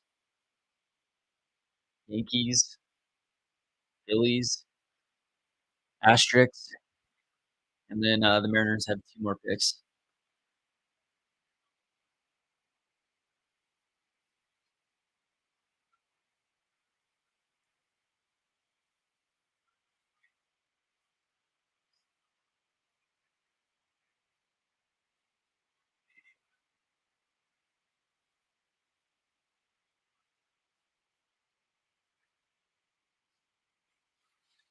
All right, so Ryan Divish's article is technically 1 for 1.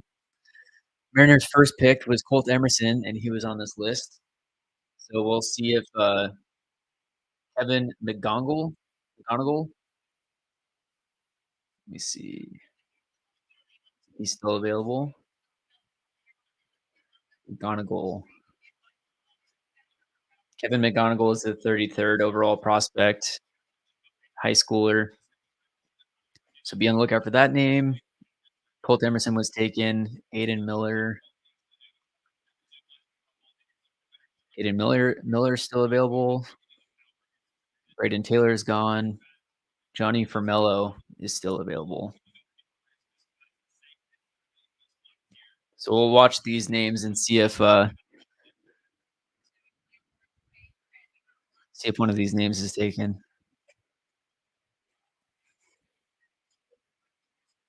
So MLB Pipeline's mock draft, they had 4 different mock drafts, and one of them was Colt Emerson with the number 22 overall pick. So that was accurate.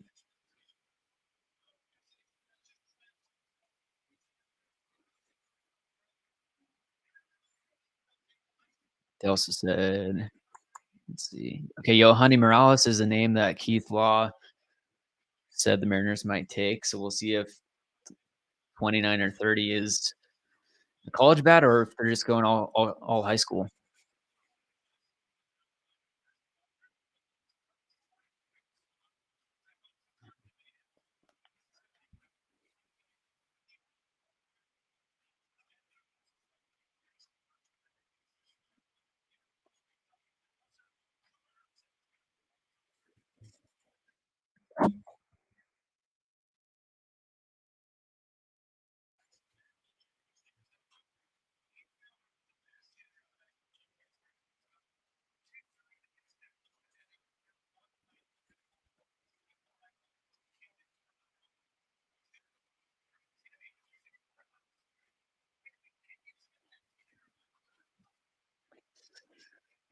Copy Guy Sports. What do I think about Emerson? Um, I mean, from what it sounds like so far, it sounds like he's a great prospect. Scott Hunter said Colt is a left-handed hitting high school shortstop, pure hitter, already possesses an advanced knowledge of the strike zone. He was on Team USA, played an important part in that, and them winning the gold medal. He's an advanced hitter who will not only hit for average but power in the future. It's yeah. I mean, as people have said, he's it seems very similar to Cole Young, and I think I think Colt Emerson was the guy that said that Colt might have more pop than Cole.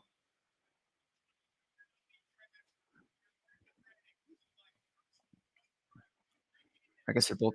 Wait, yeah, Colt Emerson. So I mean, they're just taking who they felt was the best next player. So Hurston Waldrep was just taken by the Braves. So he was a pitcher out of Florida this year. Let's go back to the draft tracker again.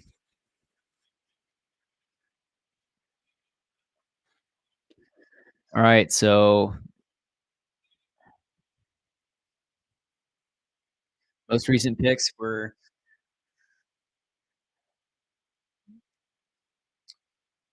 the Orioles took Enrique Bradfield Jr., outfielder from Vanderbilt, and then Brock Wilken from Wake Forest. The third baseman was taken by the Brewers. Brayden Taylor, shortstop slash third baseman by TCU taken by the Rays. Arjun Nimala taken by the Blue Jays. A shortstop, a high schooler. Chase Davis, outfielder for Arizona. University of Arizona was taken by the Cardinals, and then Colt Emerson was taken by the Mariners. Shortstop out of Ohio, high schooler. Ralphie Velasquez was a catcher taken by the Guardians. He's also out of high school. And then Hurston Waldrep was just taken by the Braves. Who's a pitcher out of University of Florida.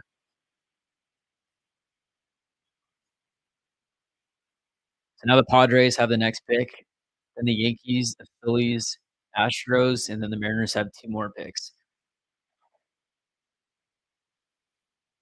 What do you guys think of the draft so far? Have you watched the entire thing?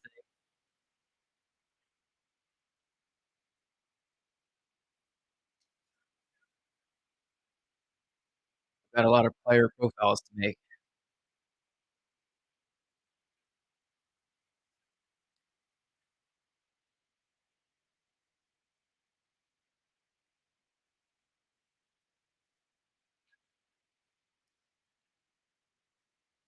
Yeah, that'd be cool if we have, Cole Young, maybe second base, Colt Emerson at third base in 4 years, 3 years.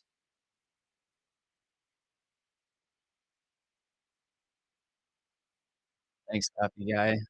Yeah, Ryan's a really nice guy. When I've been up there for the media stuff, yeah, I've gotten to know Ryan a bit. He's a nice dude. And then he also mentioned, after the trade deadline, we could do another podcast and get him back on and talk about the trades that happened and where the Mariners are at and see where things are at.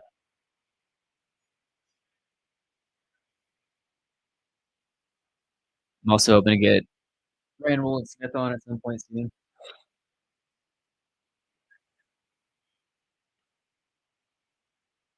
The goal would be Justin Hollander or Jared Poto at some point. That'd be awesome.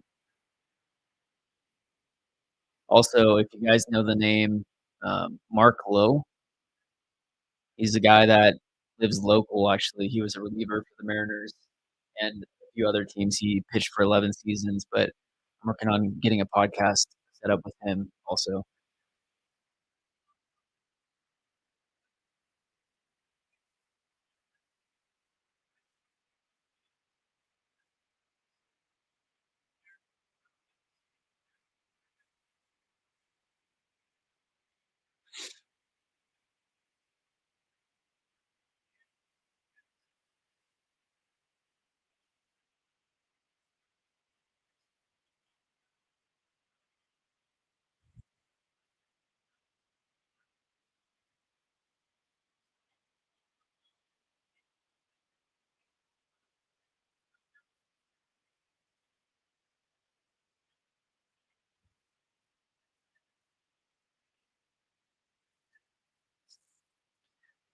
Who are they gonna take next? I would assume it's gonna be high school bats.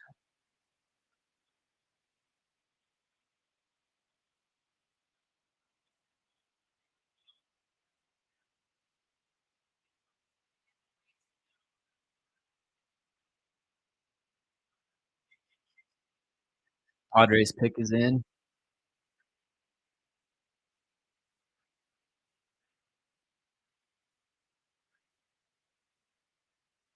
They took Dylan Head, who's a high school outfielder out of Illinois. Yankees have the next pick.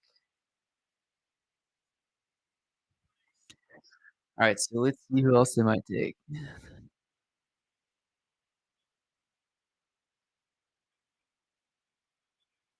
So Dylan Head was right there.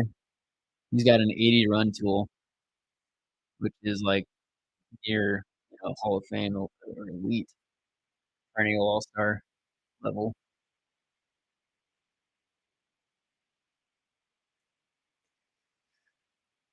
So there's Charlie Soto is another interesting, high school pitcher. 17 years old, 6'5", 210.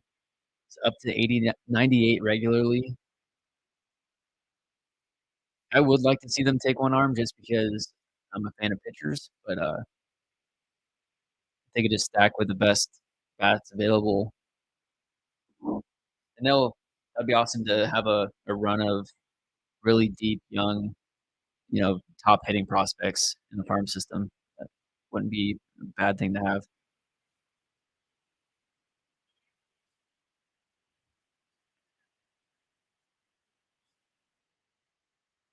Yeah, Kevin McGonigal is still available also.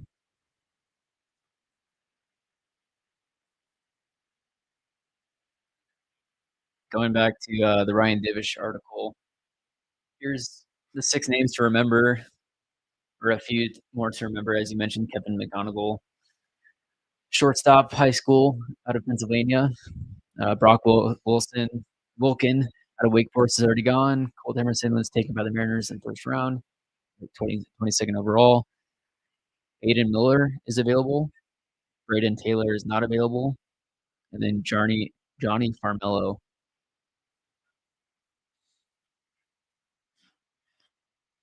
McGonigal, it says he's considered one of the best pure hitters in the high school class with a smooth and simple left-handed swing and an aggressive approach at the plate. So if you have, Colt Emerson at third base, Kevin McGonigal at shortstop, Cole Young at second base, everyone in the infield is batting lefty.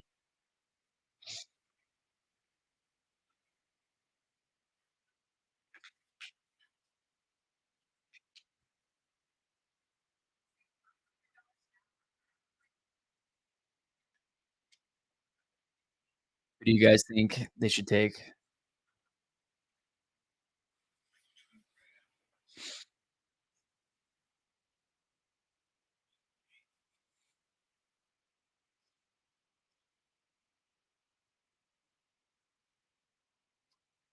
So apparently, Colt Emerson. I'll pull up the tweet here.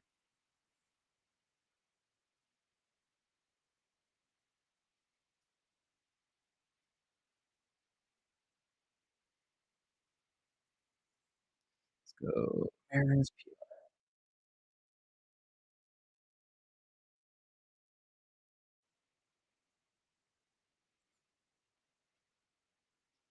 So this is from Mariners PR on Colt. Colt Emerson was named the 2023 Ohio Gatorade Player of the Year after batting .446 during his senior season at Glenn Jensen High School. Let's see if I can find his stats.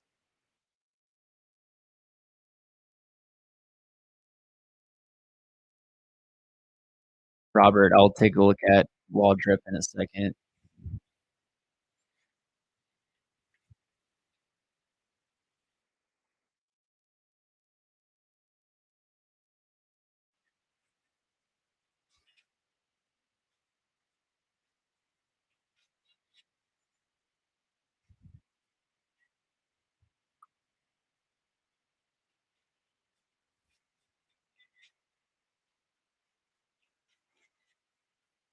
So on the 18U team, Okay, this is last year. He batted 360.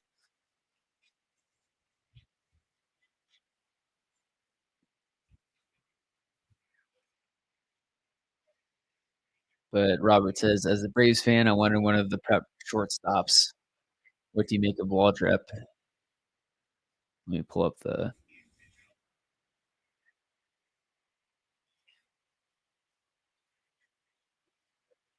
Waldrep was, I mean, one of the big guys at a SEC. 65 grade fastball, 55 slider, 65 splitter, 45 control, 55 overall. Let's see. So it says the right-hander has a legitimate three-pitch power mix, with all three offerings having the potential to be at least above average, 95 to 99, 95 to 99 miles an hour on his fastball.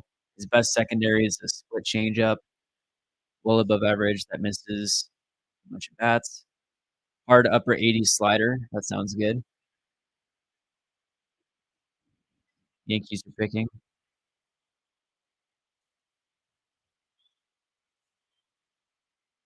Okay, the Yankees just took George Lombard Jr., a shortstop out of high school, 6'3", 190. But let's take a look at Waldrop's stats this year.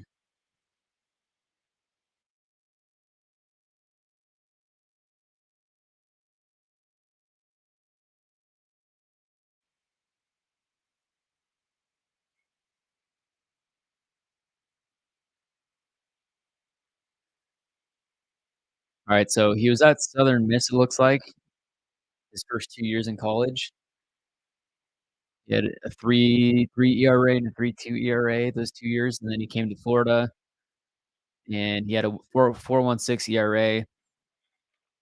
He had 101 innings, which sounds like a bit for college. 1.39 WHIP,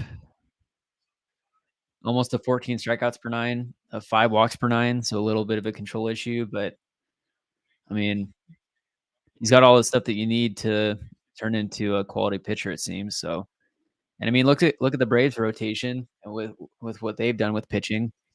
So, seems like a good pick for the Braves. Then coffee guy, you want McConaughey? That's one of the names on Divish's thing. So,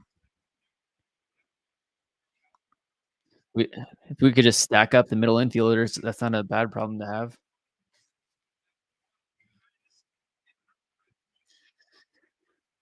Again, on McConaughey, he's considered one of the best pure hitters in the high school class with a smooth and simple left-handed swing and aggressive approach at the plate. So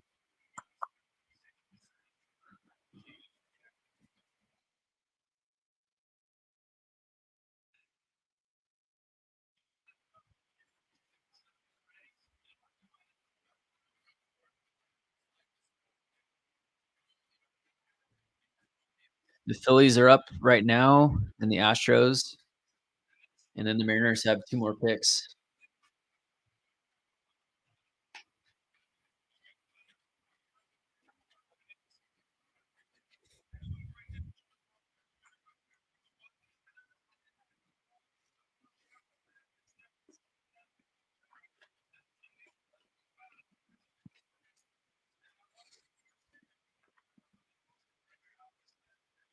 The kid can hit. I've really followed high school too much to really know all that much on these players, to be honest. But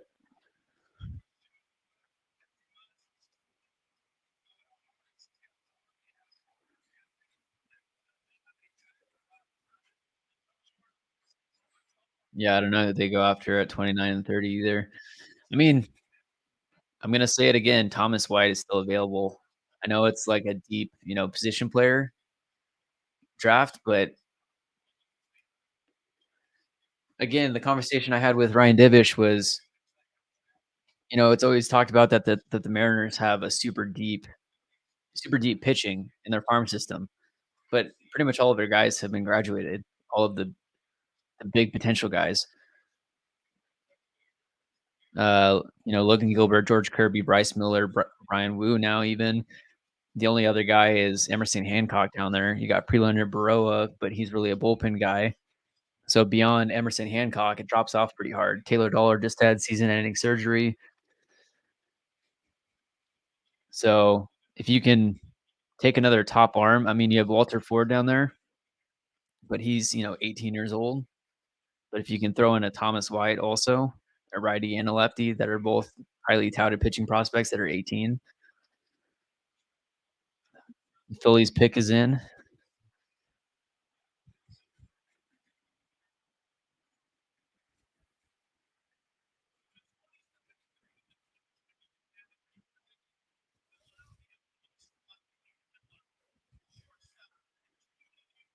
Okay, the Phillies just took Aiden Miller, who is a shortstop out of high school in Florida. Aiden Miller. Okay, so he was ranked 13. 50 hit, 60 power, 50 run.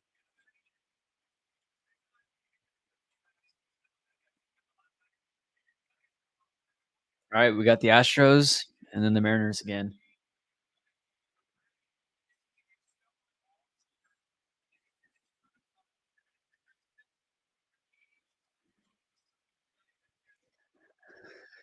Okay, so who's still available?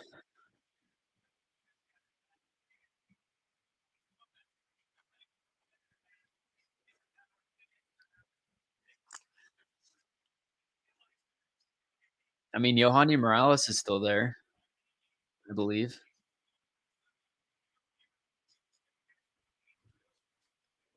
Yeah, Yohandi Morales is still there.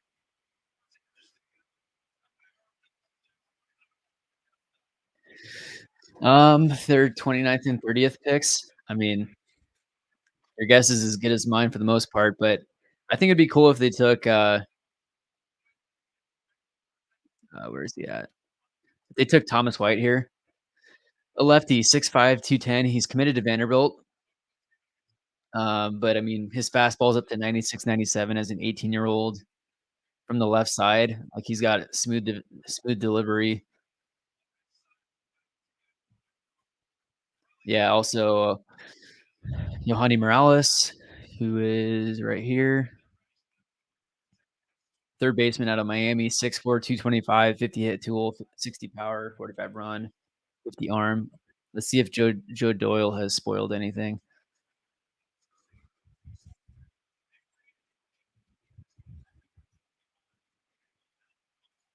Okay, so apparently the Astros are taking shortstop Bryce Matthews.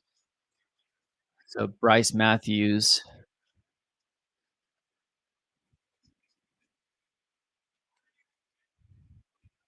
Where's Bryce Matthews?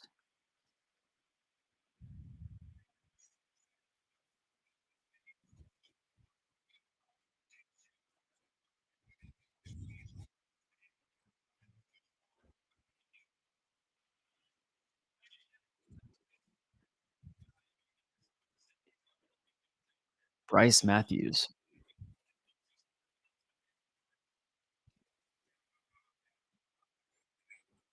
Where is Bryce Matthews?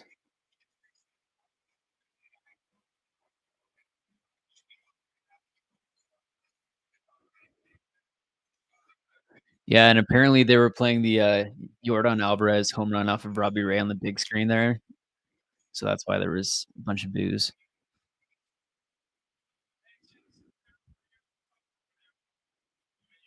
I'm trying to find the pick that the Astros just took, Bryce Matthews. But oh, there he is. He's ranked number 57 overall. So the Astros must really see something out of him. Okay, he's a college shortstop out of Nebraska. Yeah, a ton of shortstop did go this round. 1, 2, 3.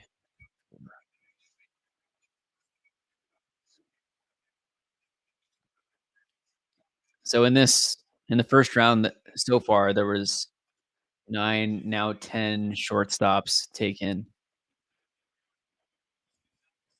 So One,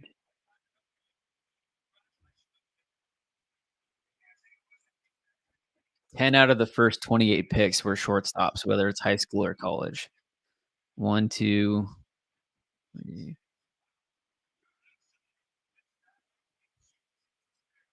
4 high schoolers and 6 college guys. Actually, it's 5 and 5, I think.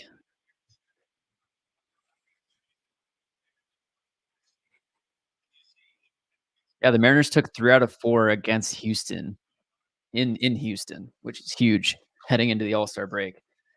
They're without Yordan Alvarez and Jose Altuve. McCullers has been injured, some of their other rotation guys, but I'll take it. Now we just need to chase down the Rangers, which isn't happening, by the way. The boos are loud. Manfred is like,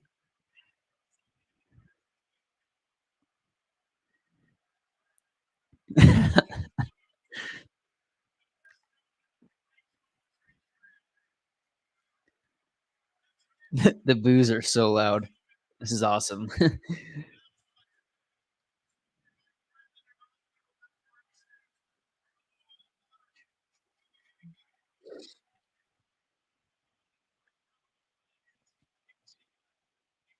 So the first round is technically done.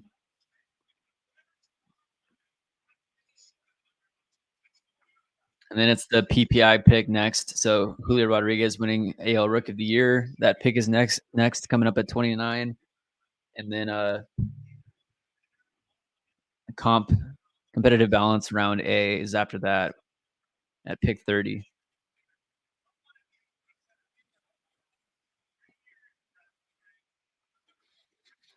Okay, who did they take?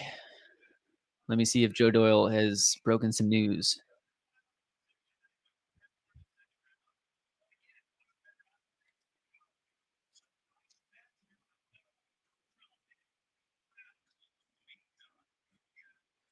We'll just sit here refreshing Joe Doyle's Twitter.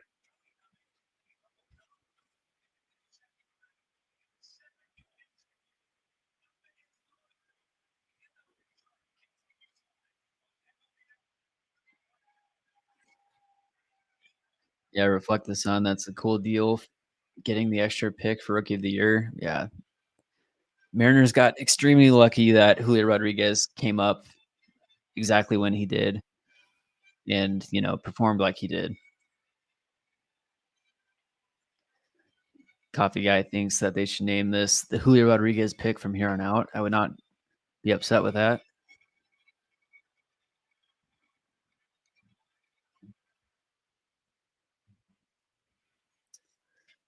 Let's see.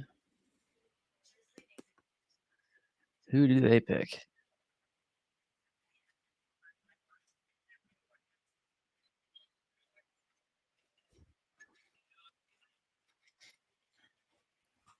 Just because of how things have gone so far, I just don't think that they're going. I don't think that they're going college at this point. It would be cool to see Yoani Morales if they think that that's the guy that can really contribute. Um,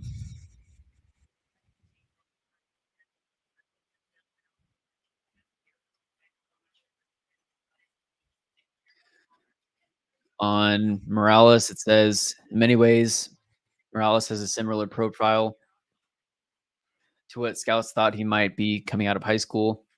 He's an aggressive hitter looking to do damage, and he does consistently barrel up the baseball, showing an ability to drive the ball to all fields. While he's still power over hit, he has ironed out some of the moving parts in his swing that hurt him as a prepster. Former shortstop who outgrew the position and moved to third. He's got a strong arm.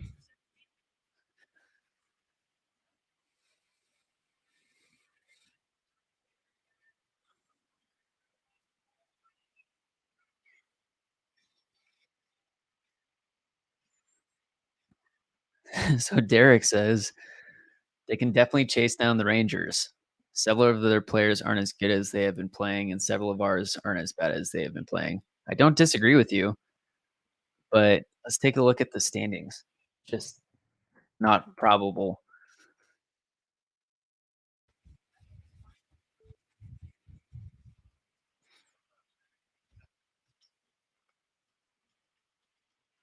The Rangers are 6 games ahead of the Mariners right now.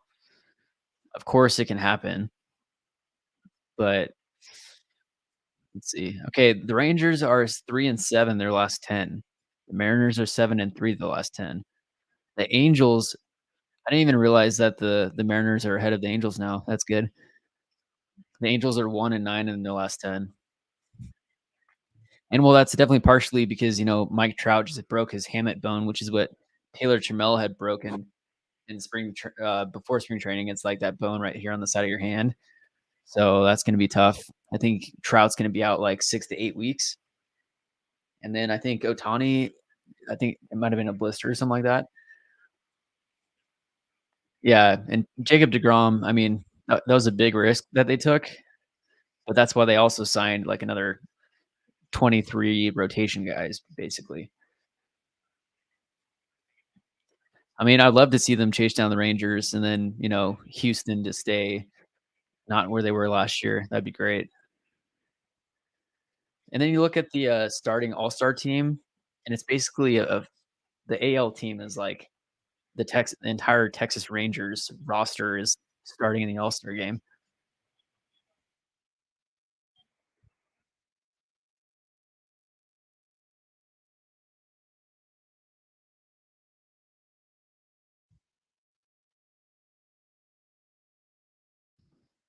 All right, Mariners pick coming up.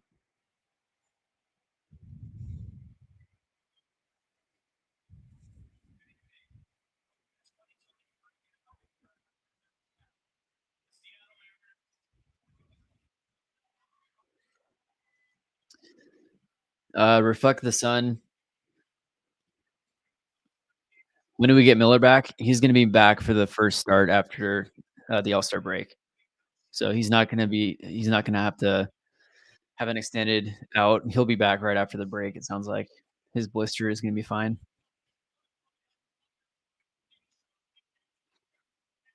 So yeah, the only question with the starting rotation is when Brian Wu has to get shut down or limited. And so are they going to start skipping some of his starts? Is he going to be moved to the bullpen? Are they just going to take him out completely? And if, that's where we were talking earlier at the beginning of the stream. I was talking with Ryan Divish about potential, trade partners. If they were to go after someone like, Tim Anderson with the White Sox, then they would most likely get someone like a Giolito also. Camera's not working.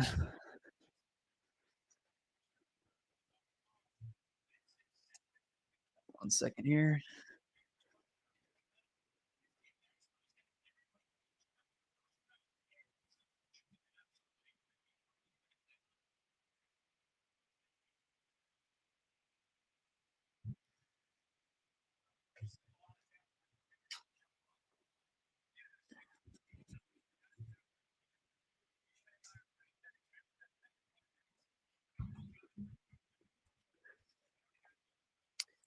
Let's see here.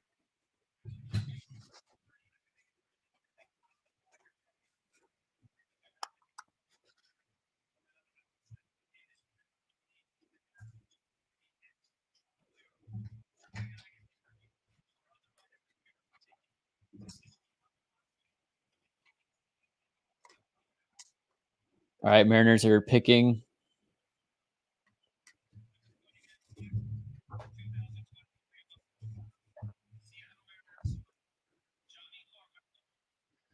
Okay, so they took Johnny Farmello. Camera's not working right now, but so another one of those guys that was on the Ryan Divish list was taken. So Johnny Farmello, he's an outfielder out of Virginia.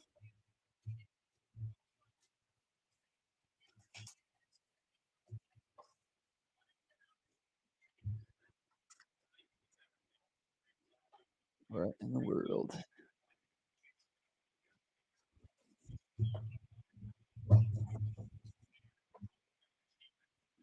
Let's see here.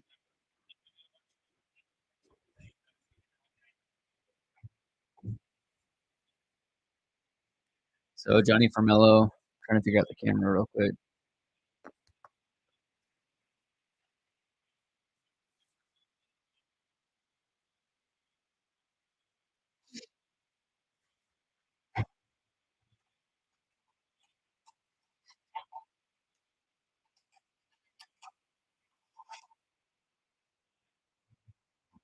Let's see here.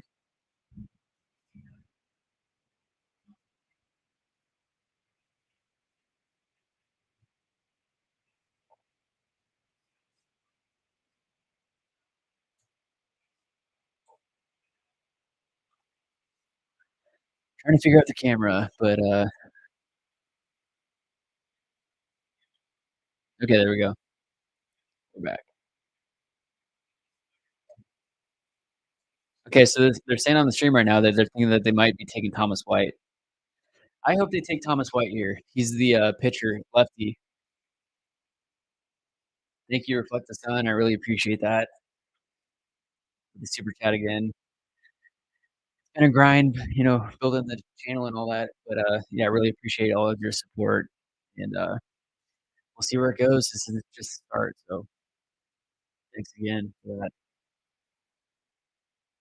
Okay, let's get caught up on some of this. So Johnny Farmello was just taken.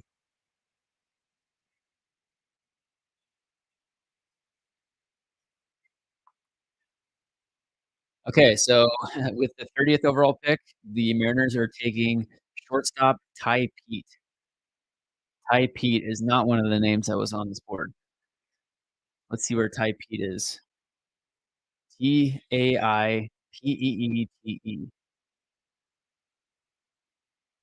Man, let's see.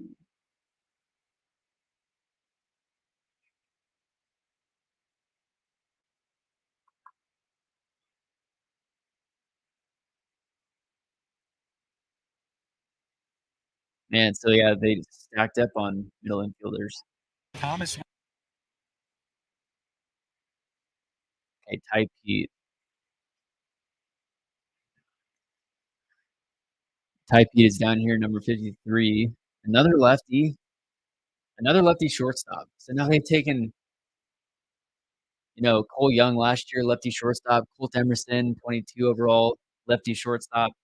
Now they take 30 overall Ty Pete, a lefty shortstop, 17 years old, 6'2", 193, out of Georgia.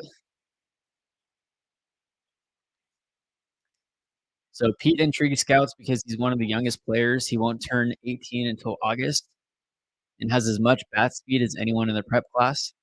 He's also somewhat of an enigma because he walked off the mound at the East Coast Pro Showcase.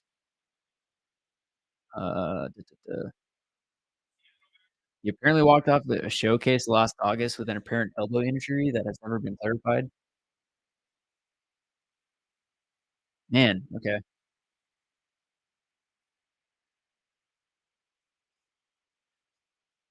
I mean, you kind of heard. You heard before the draft that they might be going all high school bats, and that's exactly what they did.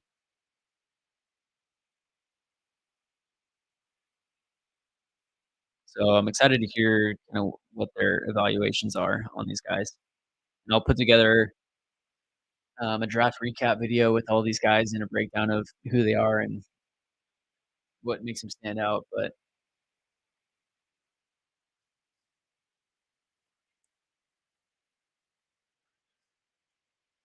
so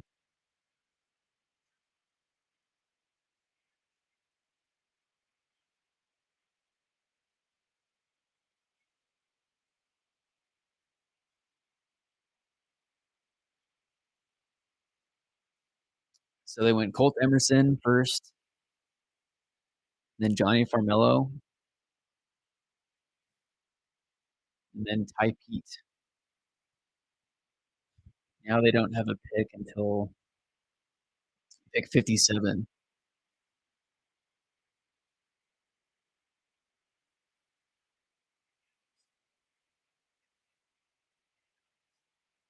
What do you guys think of the draft so far? If you're not a Mariners fan, who did your team pick?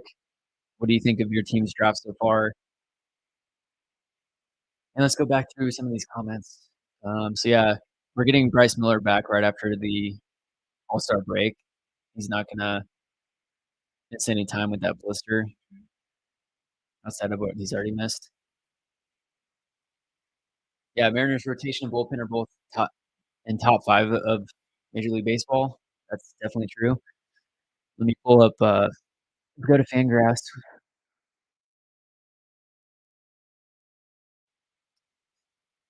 So looking at pitching as a whole, the Mariners, according to Fangraphs, are now the 3rd, best overall pitching staff in baseball with 12.5 wins above replacement. They say that the Phillies are the best overall, the Twins 2nd, then the Mariners, and then a 1.4 WAR down the board are the Marlins. And starting pitching, Seattle's in 3rd, behind the Twins and the Phillies.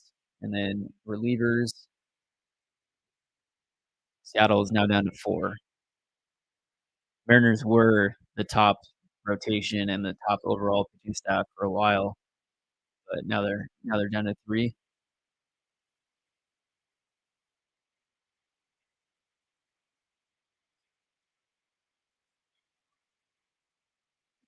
Derek, you said that Jonah Heim is going to be on the decline.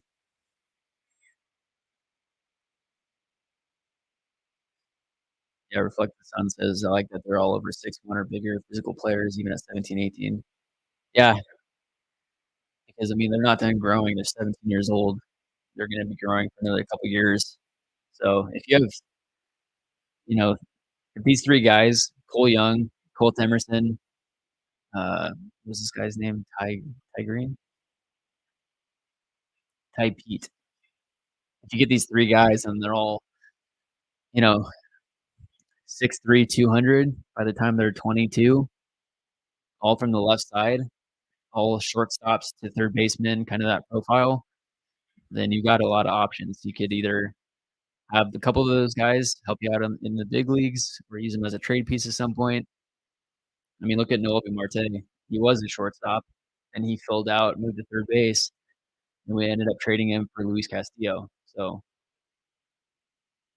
just a matter of getting the best players available or what you think is the best, and then seeing where it goes.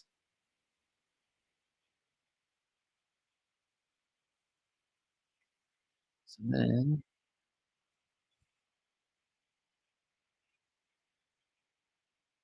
let's go back to here.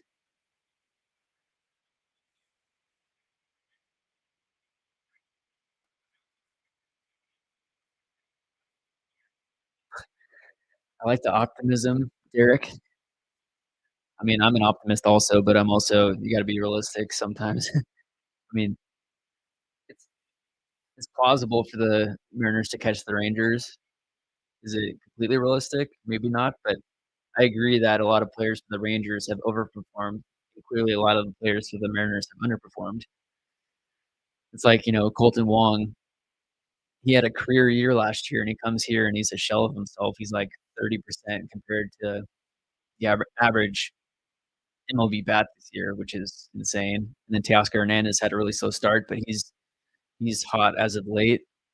Kelnick started off the year on a tear, and now he's regressed to the mean. Um,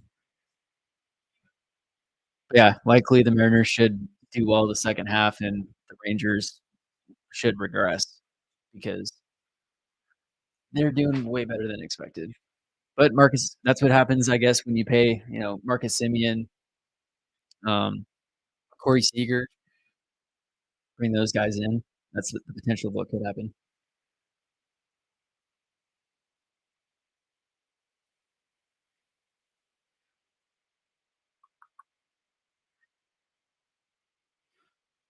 Compare defense and hitting to Minnesota and Philadelphia.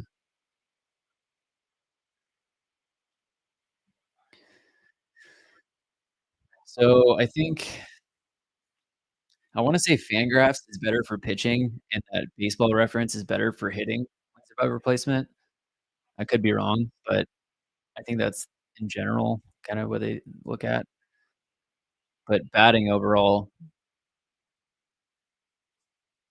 so on Fangraphs, the Mariners are 14th overall in wins above replacement for the bats.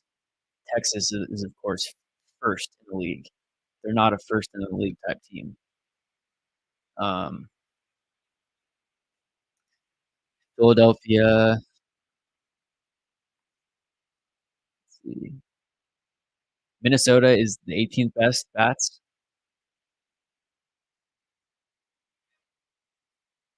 and Philadelphia is 20th. So they're 18 and 20, and then the Mariners are 14. You go to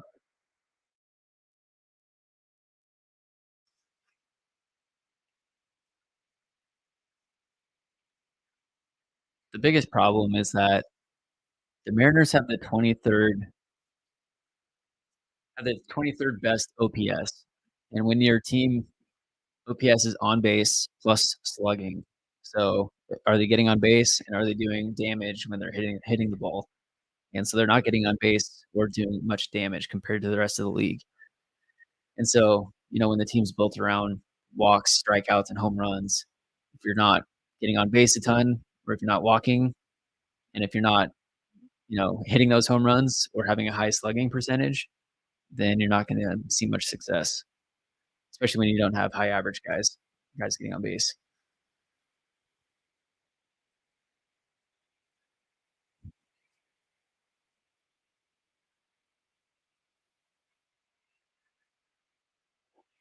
Reflect the sun. I'm rooting for a complete Sam Haggerty in health and return to his late 2022 form.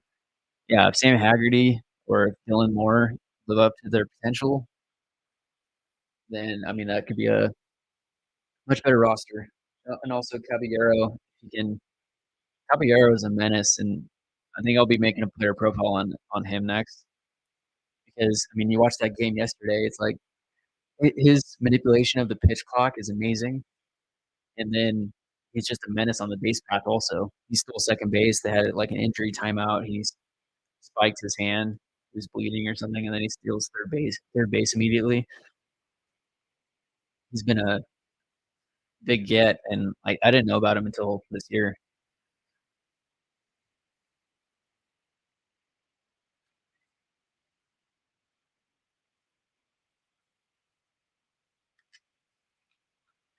Okay, so back to the draft. Let's see. So the last few picks were in competitive balance round A.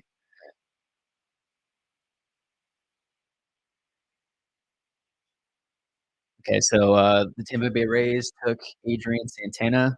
He's a shortstop, high school shortstop out of Florida.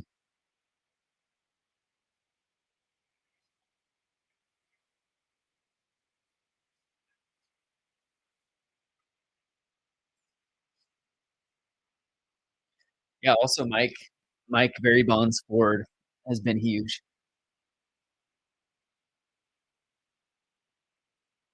Let me pull up.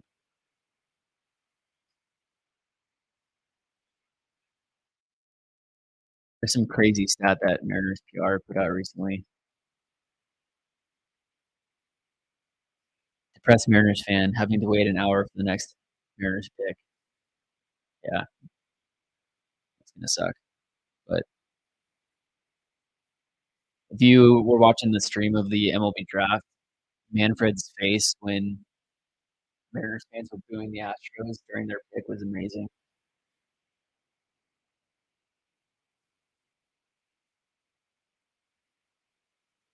So first off, here's Ty Pete.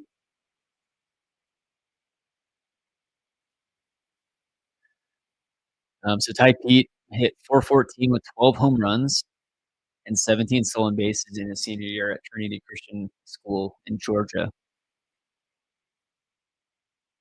Dang, so that's some serious power. 12 home and 17 stolen bases. That's very promising. Johnny Formella reached base at a 546 clip over 48 career games. I was complaining about the Mariners being, not having guys that are getting on base. Well, you can have a guy that's getting on base half the time. That's a solid get. But they have a crazy stat about Mike Ford. Okay, AL weighted runs created plus leaders since June 24th, minimum of 40 plate appearances. Mike Ford is 2.6 times the average MLB hitter. JP Crawford has been 193 weighted runs created plus, which is 193 times, or sorry, 193%. So 93% better than average.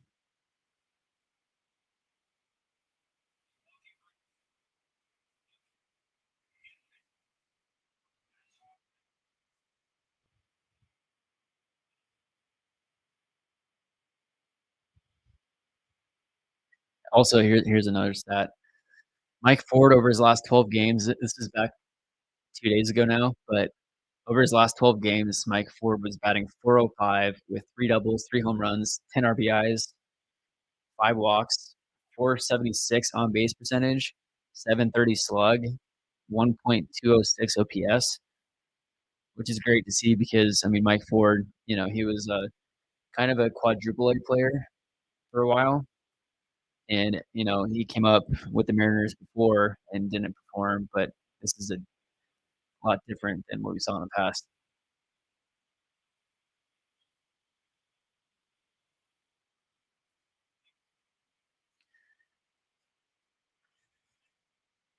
Yeah, and Derek, also, if Julio returns to where he was last year, I mean, as Ryan said also, basically, it all comes down to one player, and that's the guy in center field. If Julio Rodriguez gets up to where if he can become the MVP caliber guy again this year, and that leads to a lot of wins throughout the season.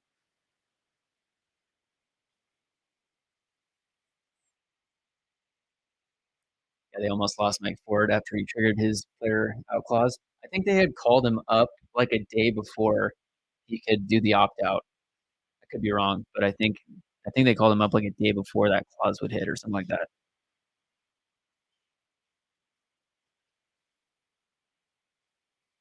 Ford and Caballero both exhibited excellent walk to Ks in AAA and elsewhere. Yeah,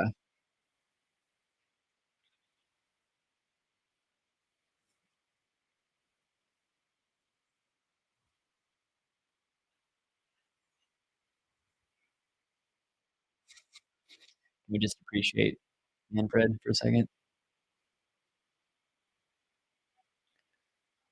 So this is Ty Pete.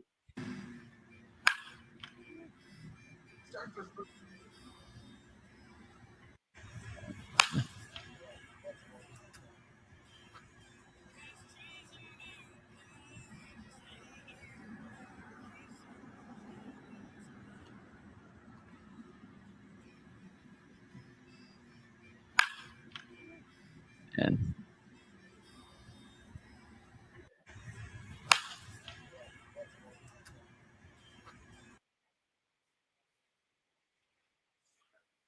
um,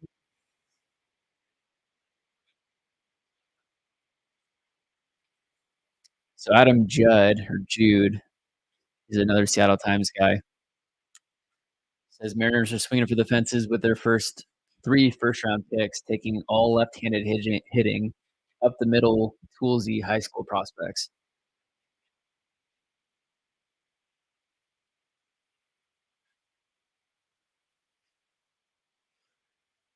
Let's see what Seattle Times has to say on this.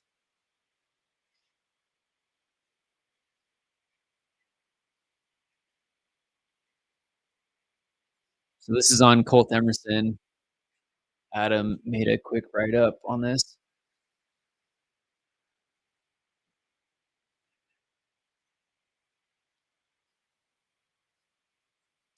So Emerson out of Glen High School in Ohio,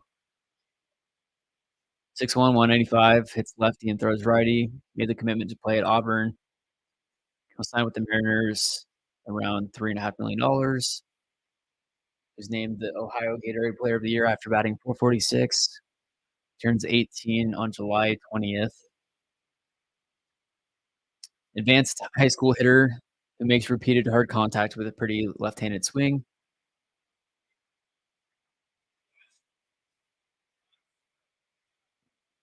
The Twins just took Charlie Soto, who's a pretty highly touted pitching prospect out of high school. Usually drives the ball from gap to gap, but shows the ability to pull the ball with authority. Once he does that more regularly, his bat speed and strength should translate into 20 or more homers per season.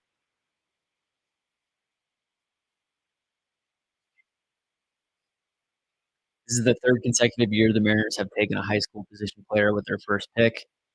In 2021, they selected catcher Harry Ford, and last year they took shortstop Cole Young.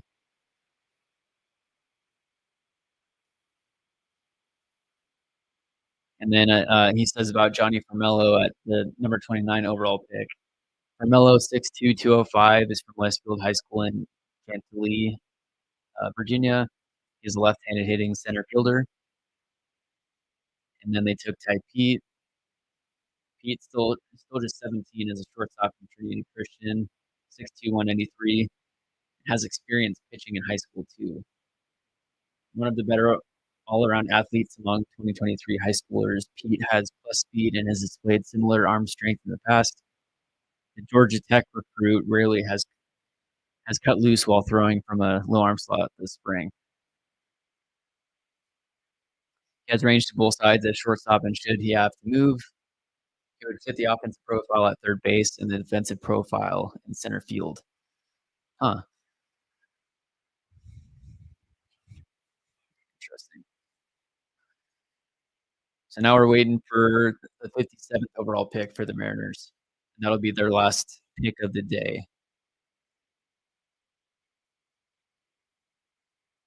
With that, let's recap some of these last draft picks.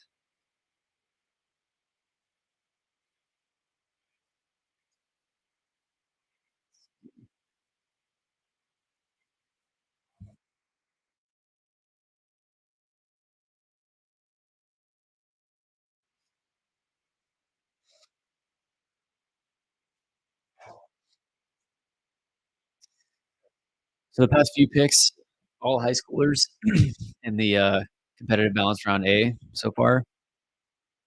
Shortstop Ty Pete, shortstop Adrian Santana to the Rays, high school pitcher Josh Noth to the Brewers, then high school pitcher Charlie Soto to the Twins. So Thomas White is still on the board,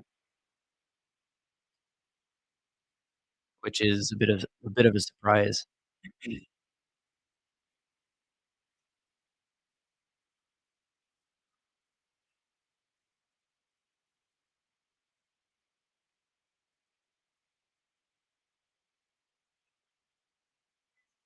So this is the last guy that was drafted, Charlie Soto, 6'5", 210. I mean, these high schoolers nowadays are just insane. Regularly up to 98 as a 17-year-old.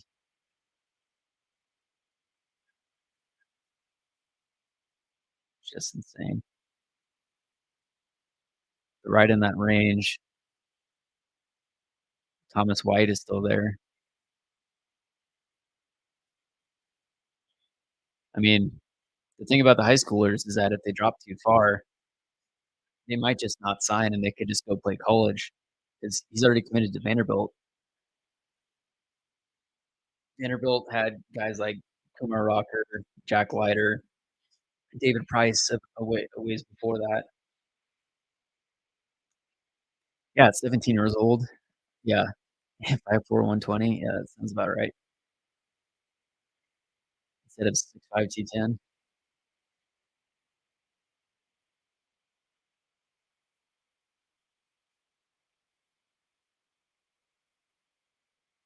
So they're talking about the Twins picks tonight. They took Walker Jenkins, outfielder from high school. And then they took Charlie Soto, another high schooler.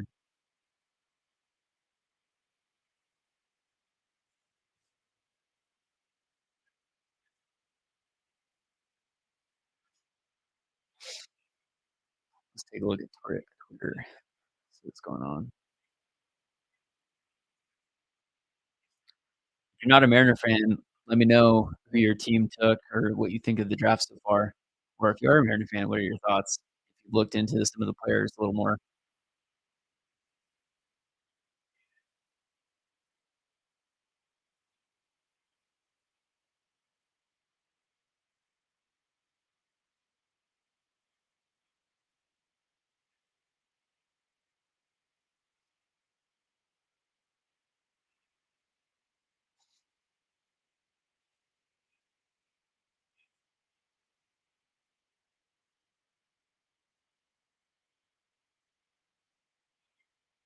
Apparently, Luis Castillo will start for the American League in the All-Star game. It's cool. Let me pull this up.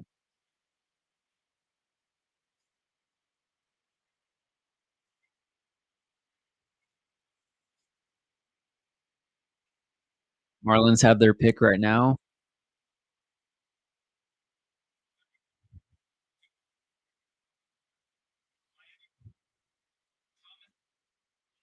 Wow. The Marlins just took Thomas White. Wow. Because they took Noble Meyer. Man, the Marlins literally just took the top 2 high school pitching prospects in this draft. They took Noble Meyer 1, Thomas White 2.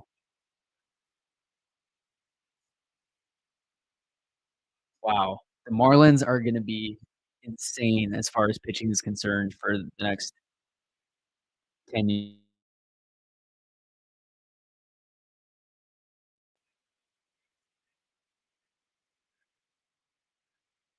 Wow.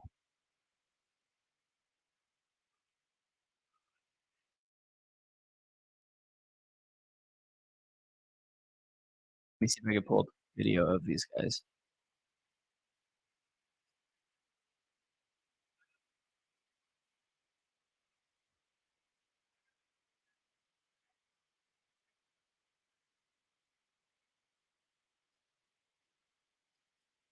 Thomas White checks Let me off a know if lot this of is boxes in terms of laggy his or if size, it's his pure stuff, fine. and the This is fact he's Thomas White left-handed. here. He was up to 97 miles per hour with his fastball over the summer, missing bats with it up in the zone. He couples it with what could be a plus curveball, thrown with high spin rates in the upper 70s.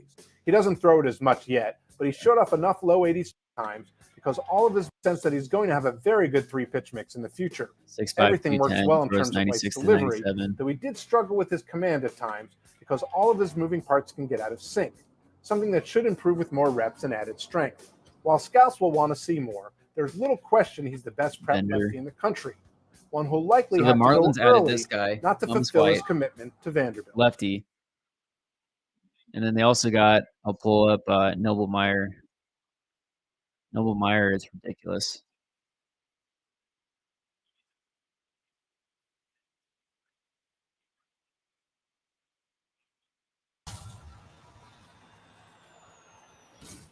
At 6'5", Noble Meyer This is certainly Noble looks the Meyer. part as a projectable high school right-hander. His velocity is tracking upwards, frequently touching 97 to 98 miles per hour over the summer. And while that was in shorter stints, it's 6'5", easy to dream on more consistent velocity in He's longer hit harder stints as he than the past. matures. Meyer backs up that tailing two-seam fastball with a mid-80s power two-plane slider that has good Yeah, hard really bite good value and right spin. there. It's a future strikeout pitch that travels Thomas laterally White. with good depth. He also has good feel for a fading changeup, sold with excellent arm speed. Meyer comes at hitters with a bit of a 3/4 arm slot, showing good whippy arm action. And while there is a little crossfire in his delivery, he has a good feel for the strike zone. Committed to Oregon, he has all the ingredients to be a future frontline starter and could follow fellow Jesuit high school product Mick Abel as the first high school arm to come off the board in the first round.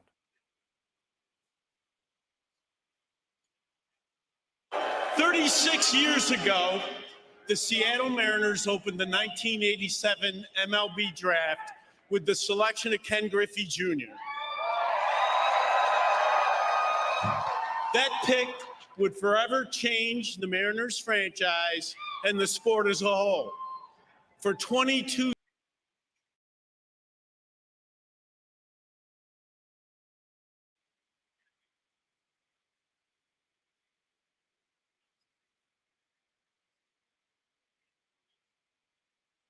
Well, we've got another 20 picks until the Mariners take their last pick of the day.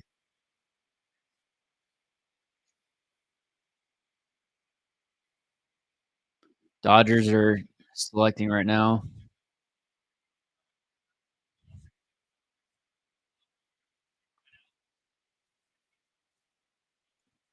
Dodgers took a high school outfielder.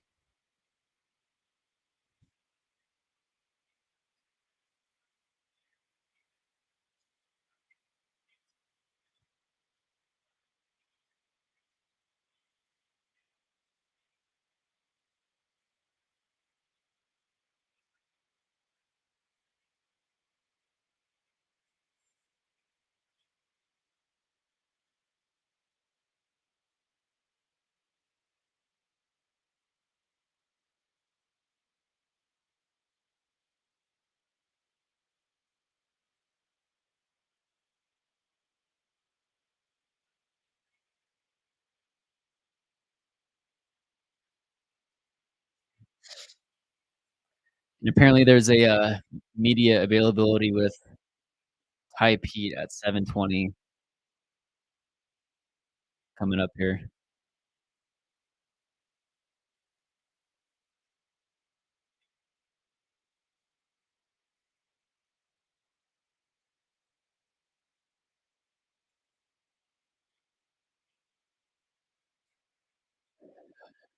Yeah, I was really hoping that the Mariners would take Thomas White just to get one of those top end pitchers, especially a lefty like that. But Ty Pete looks to be solid also.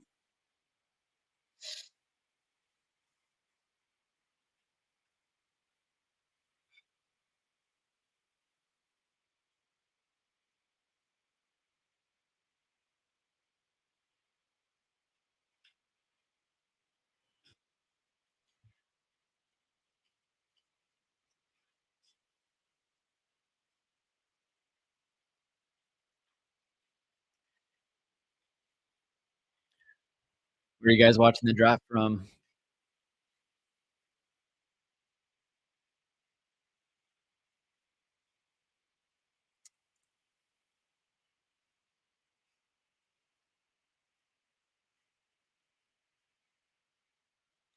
Got another 3 picks in the competitive balance round A, and then we move to round 2.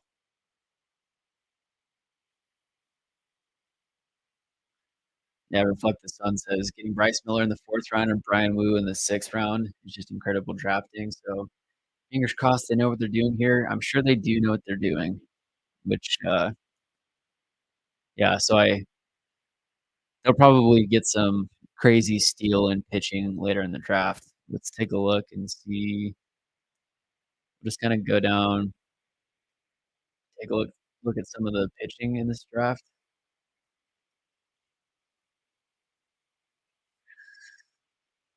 So Joe Whitman from Kent State, 6'5", 221 years old.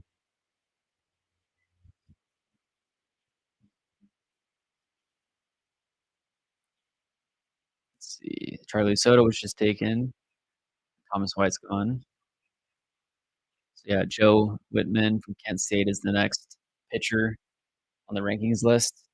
Then you got Travis Sikora, 19, 6'6", 232 at 19 years old, coming out of high school. 95 to 98, can reach 101 at 19 years old. This is insane.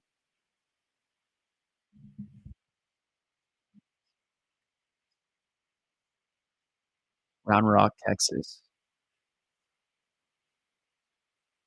Then you got Blake Walters, he's from Illinois, 6'4", 210.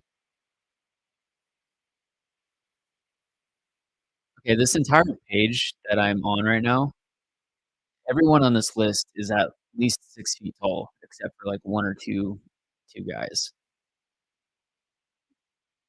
Man. Um,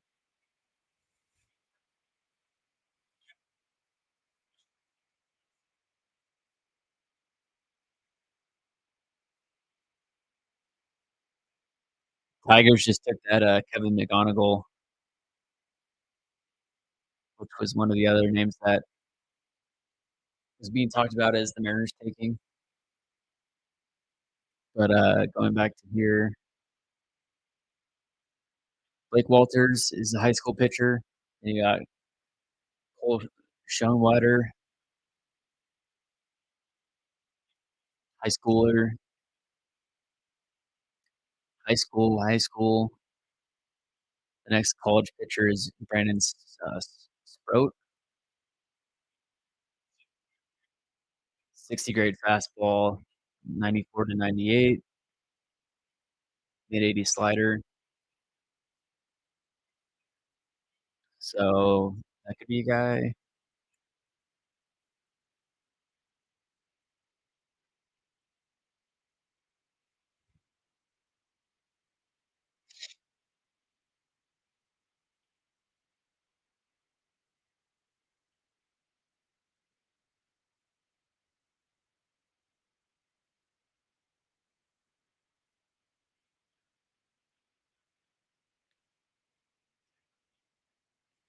So everyone in the competitive balance round A so far has been a high schooler that was taken.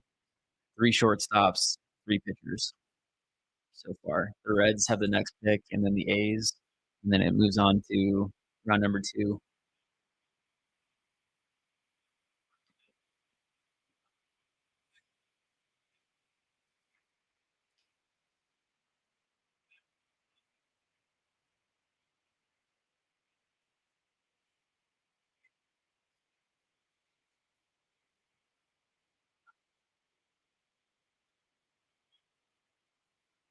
Reds are up next.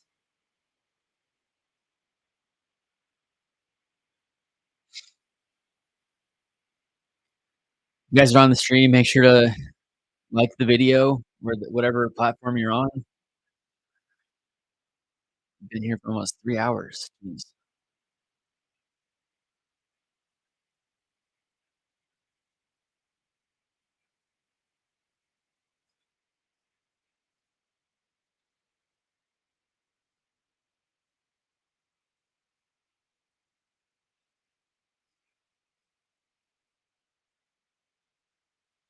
We'll get through round 2 here and then wrap it up.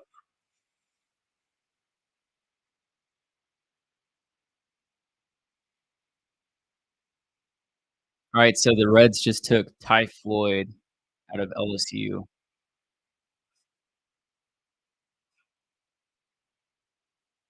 Right here, Ty Floyd. Okay, so the Reds took 2 pitchers. Man, okay, so the Reds took Rhett Lauder out of Wake Forest, and then they also took Ty Floyd out of LSU. So let's take a look at the Reds.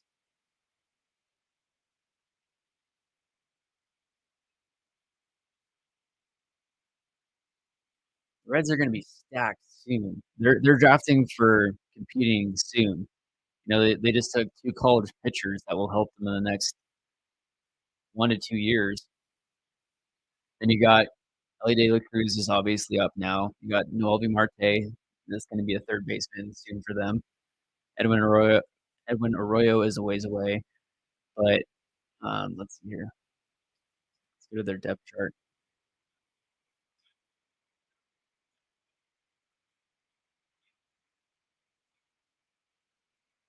You've got a Reds rotation of Hunter Green, Nick Lodolo.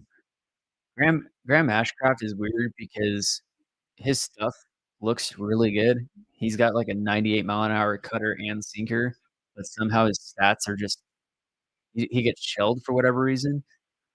He's like one of those Mitch Keller type guys to where like Mitch Keller's stats the past few years, he was getting blown up, but then he made a few tweaks, added a 2-seam, and now he's killing it.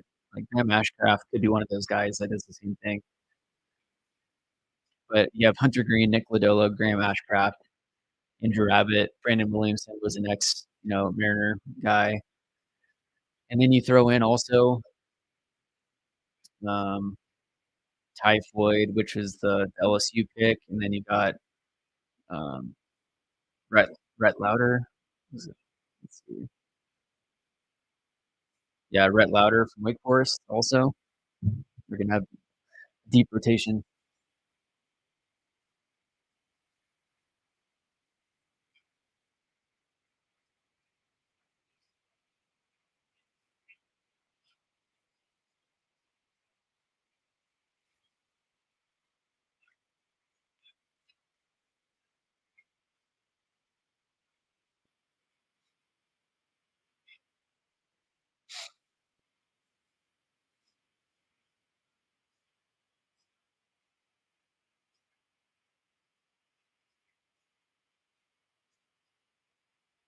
Last pick of the competitive balance round A is the A's.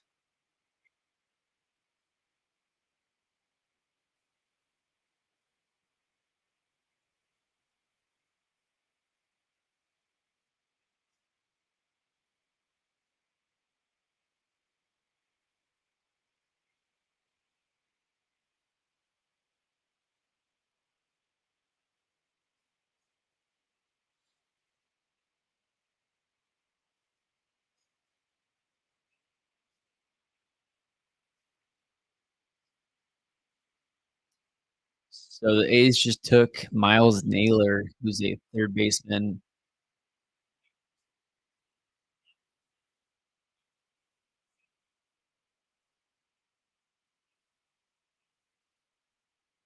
Miles Naylor is from Ontario, Canada, third baseman out of high school. So that ends the competitive balance round A. So we'll go through the draft again real quick. Paul Skeens 1-1 to the Pirates. Dylan Cruz, number 2 to the Nationals. Max Clark, number 3 to the Tigers. Wyatt Langford, number 4 to the Rangers. We'll see when Wyatt Langford is up, helping the Rangers, because he's one of those guys that can have an impact really quick on the big league team. Walker Jenkins, outfielder out of high school for the Twins, and then Jacob Wilson, shortstop out of Grand Canyon University. Then Rhett Lauder, as we mentioned, from Wake Forest, the pitcher taken by the Reds. Blake Mitchell by the Royals, who's a catcher, high school catcher. Chase Dolander went to the Rockies. And I'm excited because I get to update all of these, thumbnails for the player profiles on these guys that I made. Paul Skeens to the Pirates, Dylan Cruz to the Nationals. So Chase Dolander went to the Rockies. Then Noble Meyer, the top high school pitching prospect out of Portland, Oregon, went to the Miami Marlins at number 10 overall. Then Nolan Shanuel from FAU, first baseman. Tommy Troy from shortstop from Stanford went to the Diamondbacks. Matt Shaw, shortstop from Maryland, went to the Cubs. Kyle Teal, a catcher from Virginia, went to the Red Sox. Jacob Gonzalez, a shortstop from Ole Miss, went to the White Sox. Bryce Eldridge, that two-way guy, that's 6'7", 223 at 17, 18 years old, went to the Giants. Enrique Bradfield Jr., who's an outfielder for Vanderbilt, went to the Orioles. Brock Wilken, that Wake Forest third baseman, went to the Brewers. Braden Taylor, shortstop third baseman for TCU, went to the Rays. Arjun Nimala, shortstop out of high school, went to the Blue Jays. Chase Davis, outfielder for the Arizona Wildcats, went to the Cardinals. And the Mariners took Colt Emerson, shortstop out of Ohio, out of high school. Ralphie Velasquez went to the Guardians. He's a catcher out of high school in California. Hurston Waldrop, he's a pitcher from Florida, went to the Braves. Dylan Head, outfielder, high schooler, went to the Padres at 25. George Lombard Jr., a shortstop out of high school, went to the Yankees. And then the Philadelphia Phillies selected Aiden Miller, who's a shortstop out of high school. Then Bryce Matthews, who's a shortstop out of Nebraska, went to the Astros.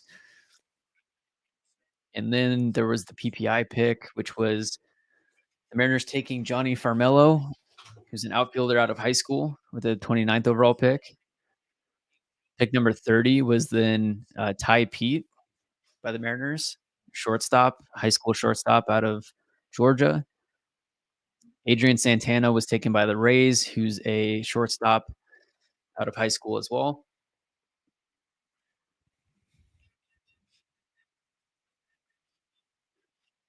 And then it went to the New York Mets, who took Colin Houck, shortstop out of high school in Georgia.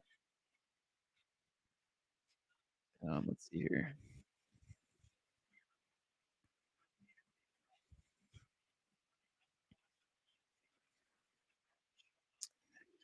And then Josh Noth, who's a pitcher out of high school, was taken by the Brewers. Charlie Soto, who's a big high school pitcher, was taken by the Twins.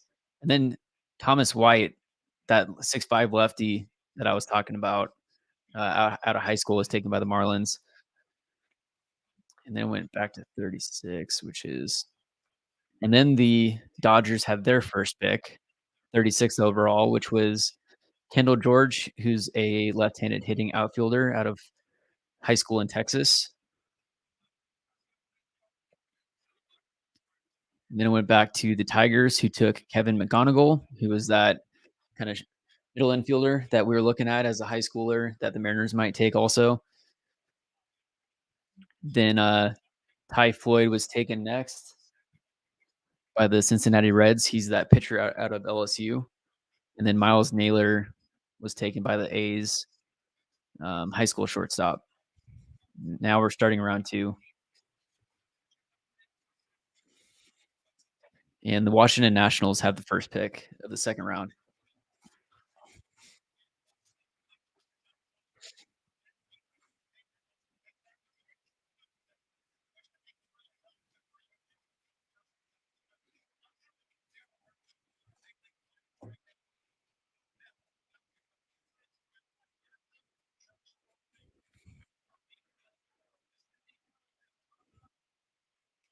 And keep in mind that this is the deepest MLB draft that we've seen.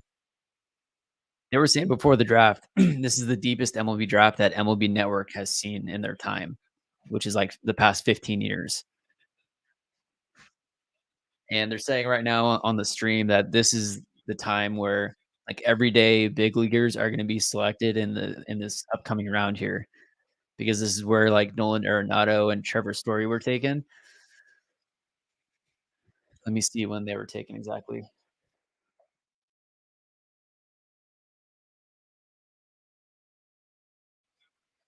So Nolan Arenado was drafted by the Rockies in the second round of the 2009 MLB draft, and he was selected out of high school.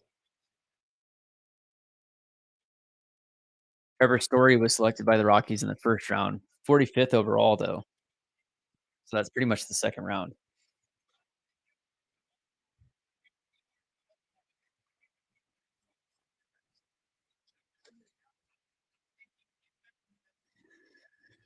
Reflect the Sun says, oh, the pick for the Nationals is in.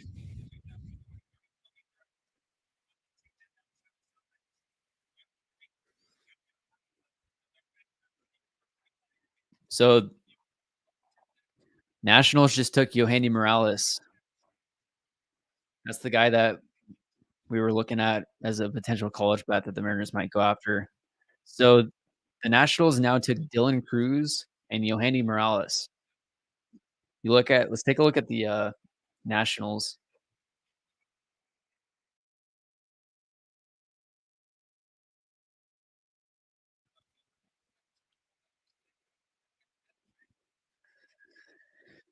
The Nationals are going to be an up and coming team. I'm not on the right screen here. 1 second.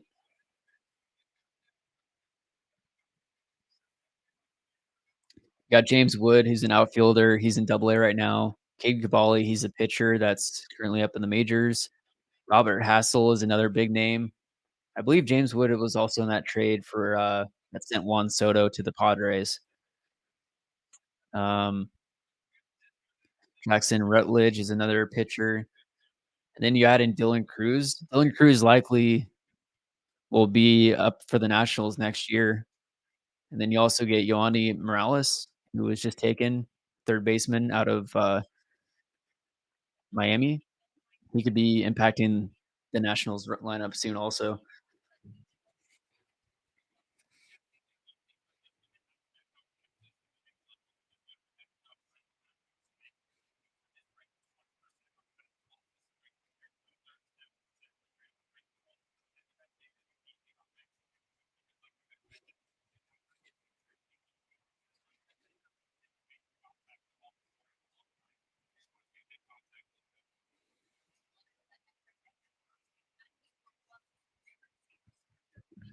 Yohani Morales had a average exit velocity over 94 miles an hour.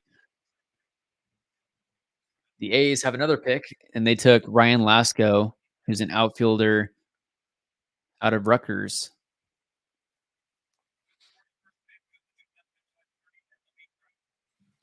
Any thoughts on the Mariners' second round pick?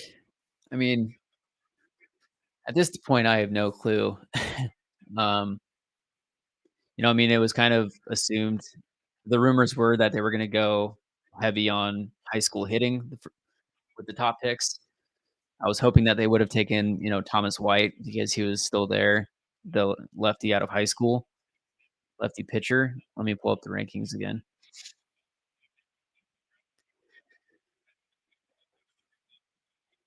So, I mean, you look at the Mariners depth chart or their prospect rankings now. You would think that their middle infield or that their infield is pretty stacked now. You've got Cole Young, Colt Emerson, uh,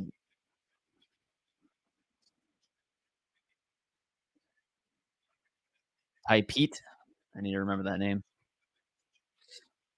You got Cole Young, Colt Emerson, and Ty Pete now. All of them basically play to that same profile of shortstop to third base. They're all left-handed hitters. Um, they selected a high school outfielder as well.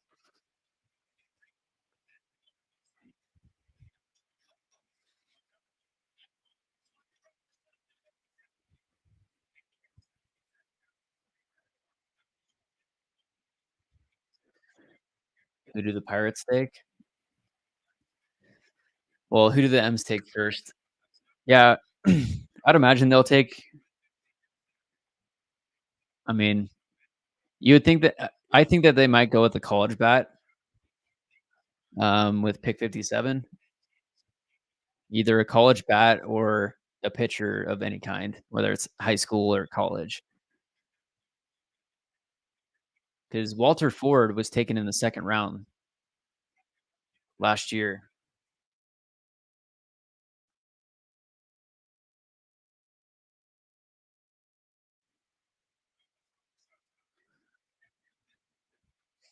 Ryan Divish was saying that Walter Ford is the basically after Emerson Hancock, Walter Ford is the next big guy for the Mariners as far as pitching prospect. He was taken in the second round of last year's draft out of high school.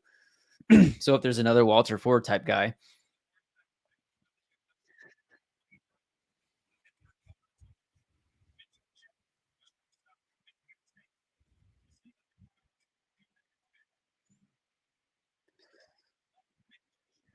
well, Andre, your question was just answered for you. They took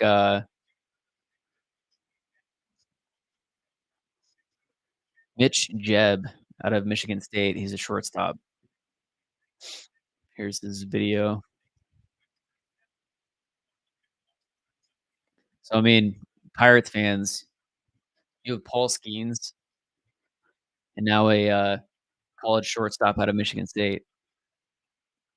I'd love to see teams won't ever do it because it's all about control and how long you can keep a player on their rookie deal. But it'd be awesome to see Paul Skeens pitching in the major leagues, 2 weeks from now, seeing how he fares against major league talent because I'm sure he would shut guys down.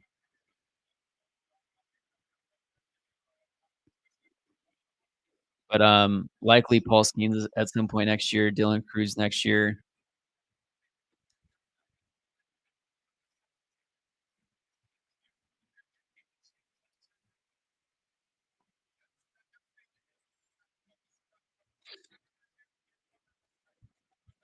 Reds have the next pick.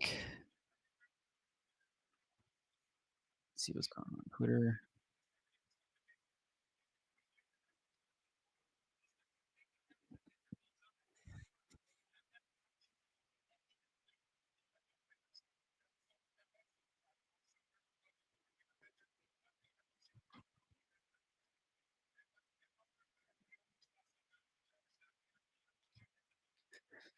Reflect the Sun. Does drafting 17-year-olds versus 18-year-olds give the club better control in some way? I don't think so. Reds are picking.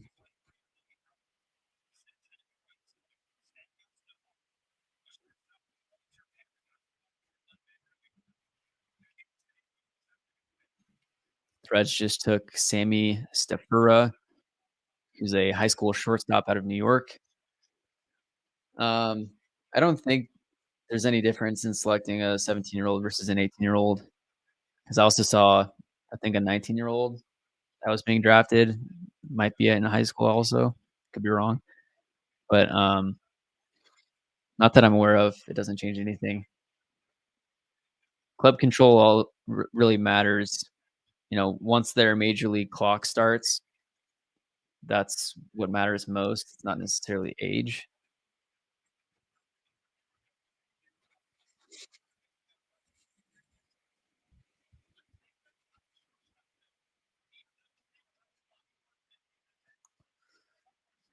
Let's see here.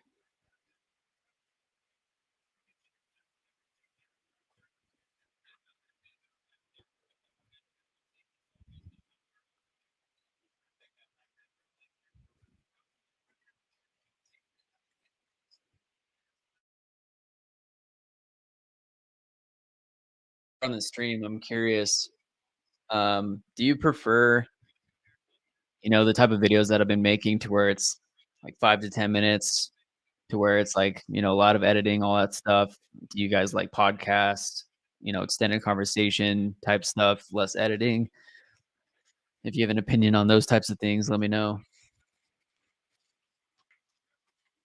I'm gonna be getting a podcast done a week, most likely a conversation with someone else, like interview type style, and then I might do solo podcasts talking about the Mariners and other baseball stuff going on.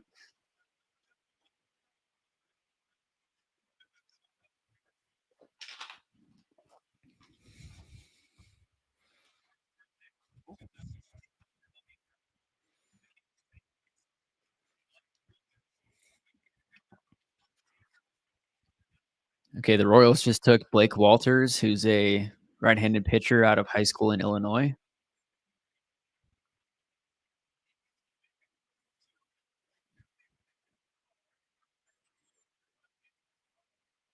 Guys, guy throws 98. Man,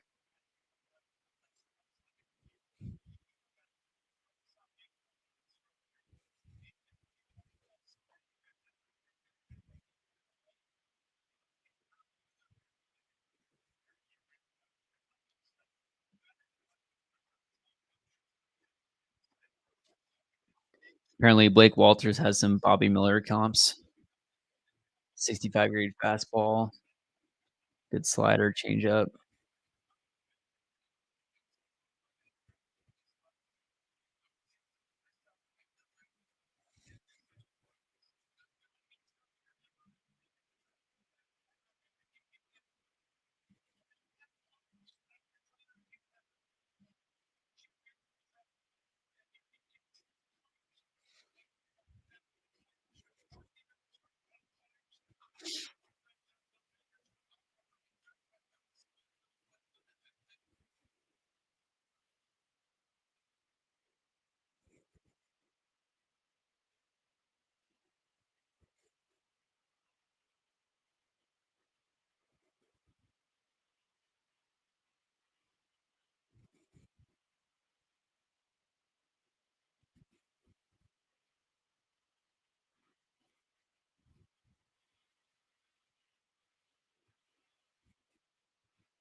And if you guys play MLB The Show, it looks like they're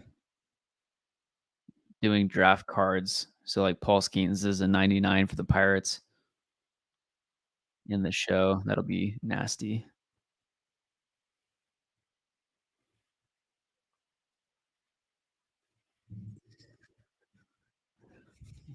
The Tigers just took Max Anderson, who's a second baseman out of University of Nebraska.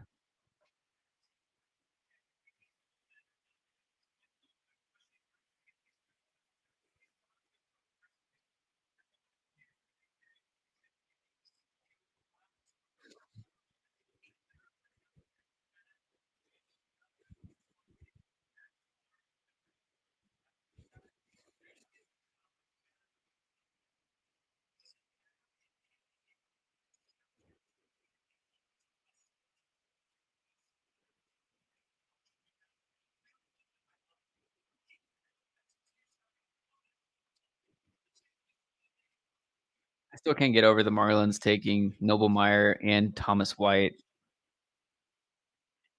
Like, other teams let them do that.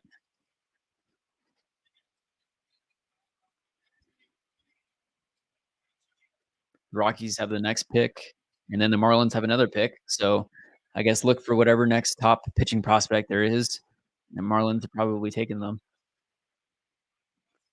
Let's see.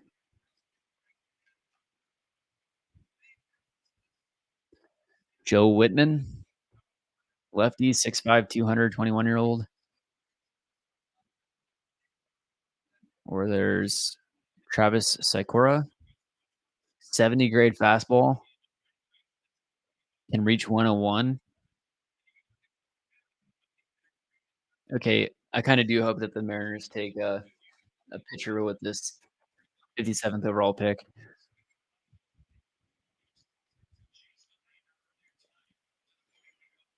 The Rockies took Chase Dollander with the 9th overall pick, and now they're taking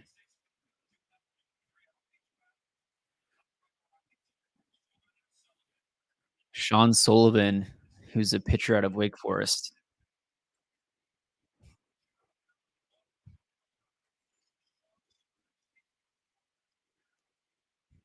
Six-four left-hander. Man, he's got a weird arm slot. So here's the Rockies' most recent pick. Oh,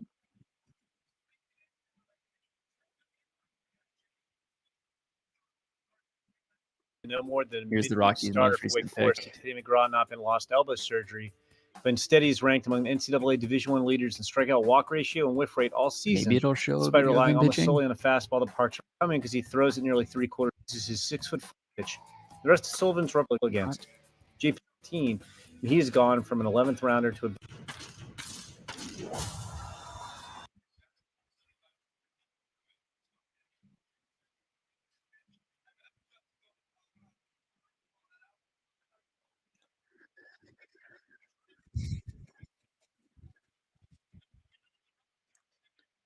So in the second round so far, the Nationals have taken Yohandy Morales. He's a third baseman from Miami. He's got solid power. The A's have taken Ryan Lasco out of Rutgers, outfielder. The Pirates took Mitch Jebb, who's a shortstop out of Michigan State. Reds took Sammy Stafura, who's a shortstop out of high school in New York. The Royals took Blake Walters, who's a high school pitcher out of Illinois. Tigers took Max Anderson, who's a second baseman out of Nebraska, and then the Rockies just took Sean Sullivan, who's a left-handed pitcher out of Wake Forest. So far, their first two picks, the Rockies have taken Chase Dollander, who's a right-handed pitcher out of Tennessee. Then the Marlins just took Kemp Alderman, who's a outfielder out of Ole Miss. We'll see if this video shows.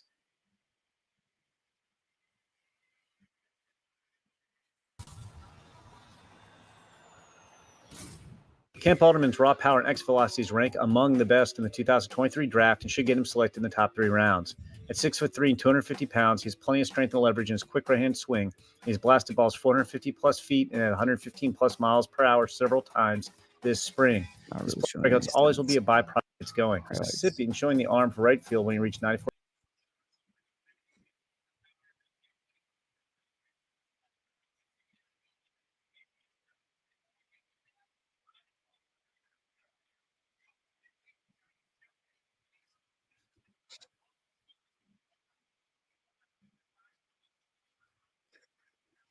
So they took Kemp Alderman.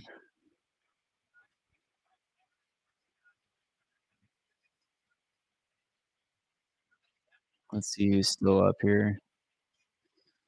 A lot of high schoolers.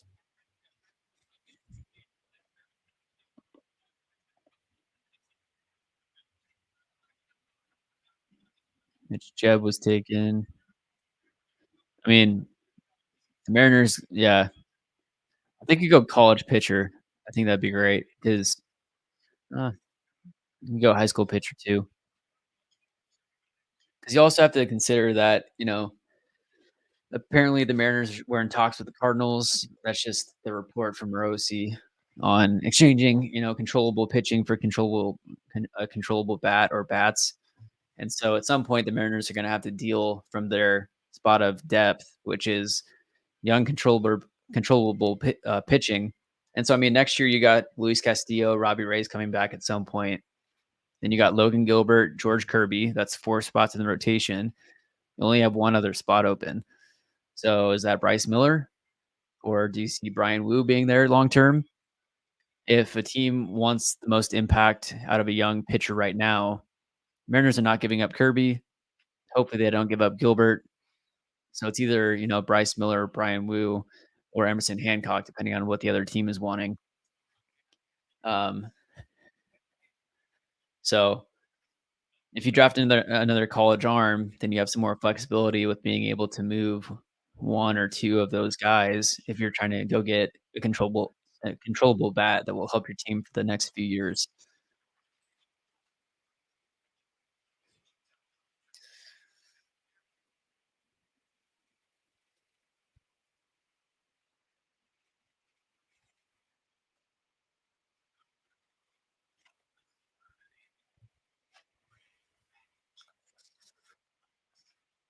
And the Diamondbacks took Gino Groover, who's a third baseman out of NC State. So the past 4 picks have been past 7 so far in this round. 7 out of the first 9 picks have been college players. 2 college pitchers, sorry, 1 college pitcher, 1 high school pitcher, and then the rest have been bats so far in this round.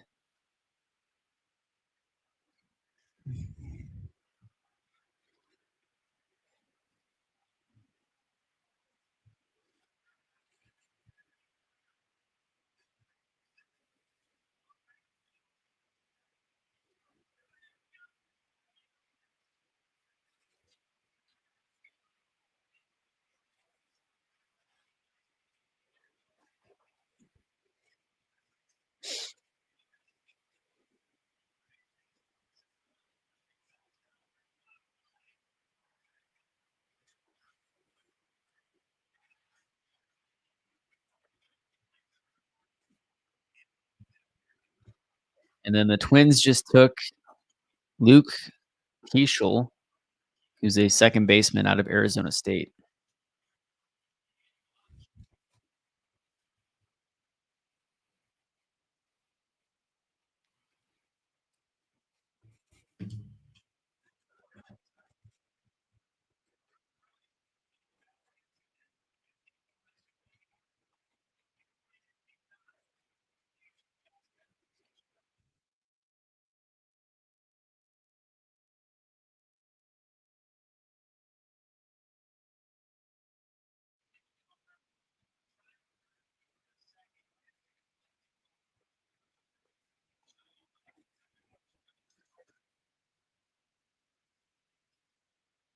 All right, I'll show you guys a little behind the scenes. I'm gonna change some thumbnails.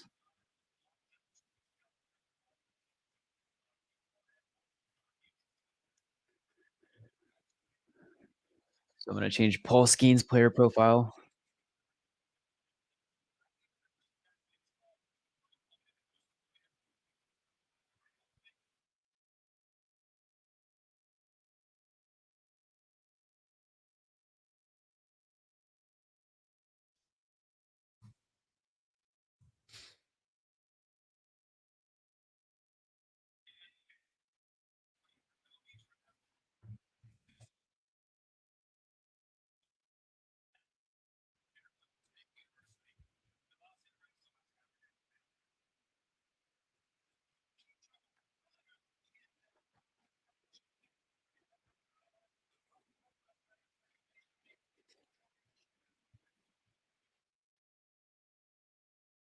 Here.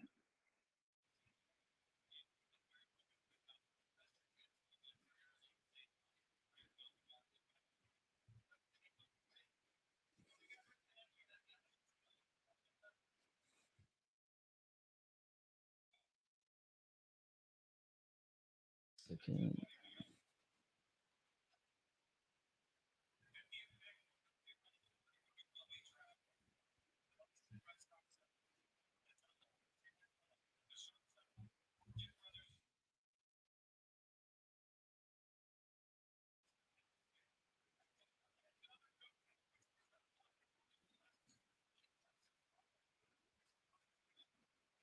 Hmm.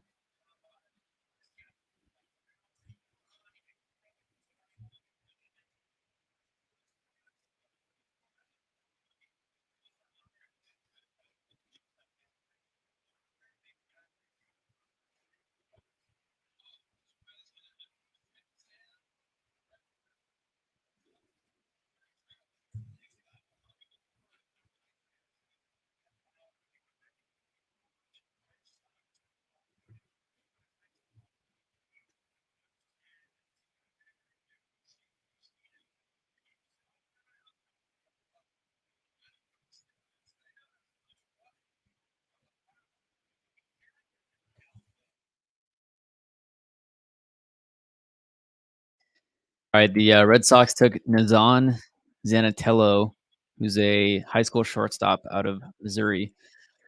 So we got 1, 2, 3, 4, 5, 7 picks until the Mariners select at pick number 57 here.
The Chicago White Sox just took Grant Taylor, who's a pitcher out of LSU.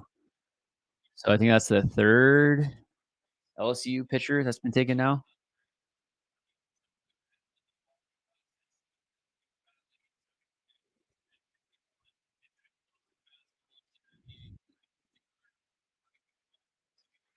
And yeah, SEC baseball is where you want to be.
Giants have the next pick.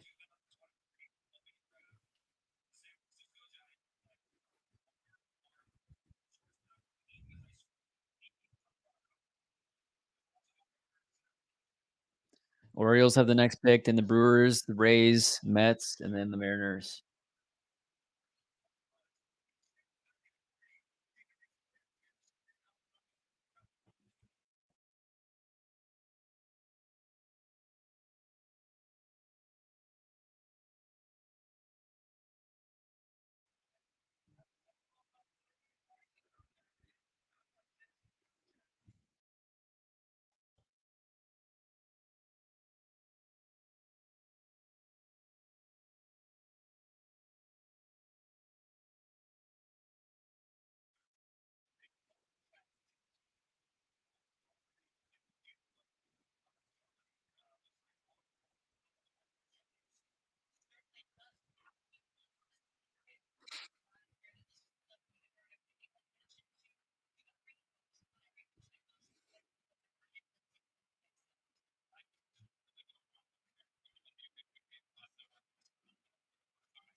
The Orioles just took outfielder from North Carolina, Mac Horvath.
I still just can't believe the Marlins took in those top two guys. If I'm a Marlins fan, I'd be pumped. So Reflect the Sun said, personally, I move Ray after he's healed. Keep the youth that's up there and move Hancock only. In an ideal world, but I mean, Robbie Ray, I believe, has a no trade clause, and he has a player option for. Let me look up his contract. Easier said than done because if you're Robbie Ray, you want to exercise that player option because that's guaranteed money. 5-year, $150 million contract. $115 million guaranteed and an annual salary of $23 million.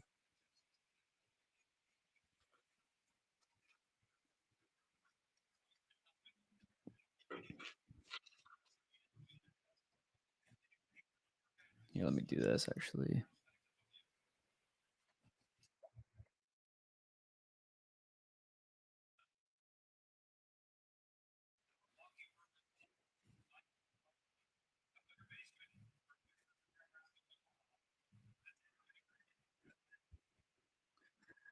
So Robbie Ray's contract.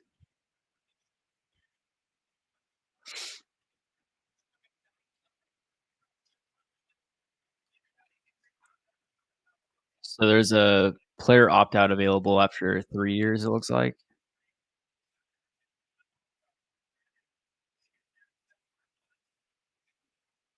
Yeah, full no trade clause in 2022 and 23. So he technically could be traded next year. I'm not sure if it's a part no trade or if it's a full no trade beyond that, or let's see. Yeah, so he could be traded after this year, which I mean, you have to, convince a team to take on that contract, or if you're paying for that contract and then to take Robbie, there's the player opt out available after 2024, which he would not opt out. He would opt in. So I guess it's a 5-year deal with an opt out after 3. But yeah, he definitely would not opt out. He's guaranteed, $25 million those last 2 years on his contract. Caleb says that we feel like a college player. If we can get a college pitcher, I would love that. He said just a gut feeling. Yeah. We'll see. It's coming up. So we got the Rays, and then the Mets, and then the Mariners' final pick for the night.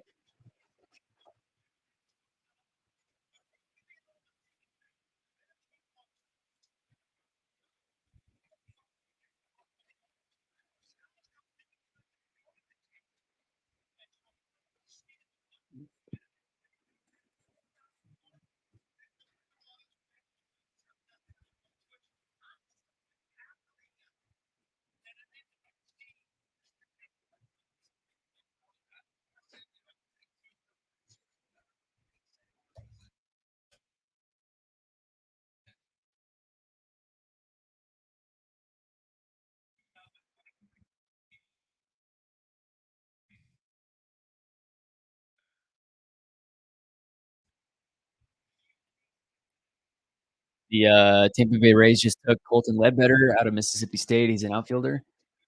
So now it's the Mets and then the Mariners.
All right, let's see.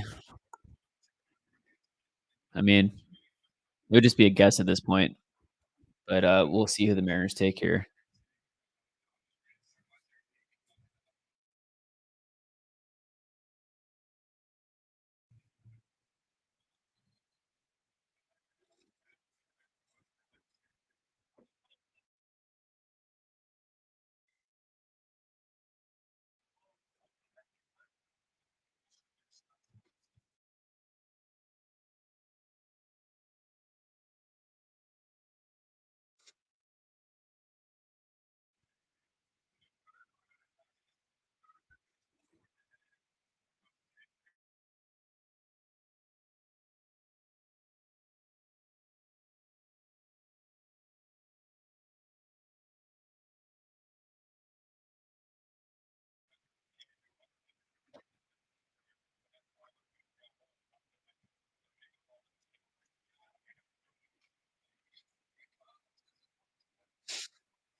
All right.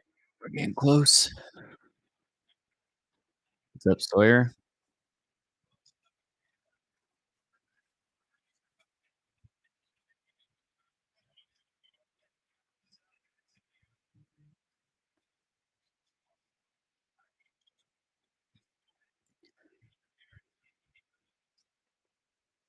So the Mets took Brandon's Sproat with the 56th pick. Apparently, they took Sproat with the 90th pick last year, but he returned to Florida as a senior last year. So they must they must really like him then. He's a right-handed pitcher.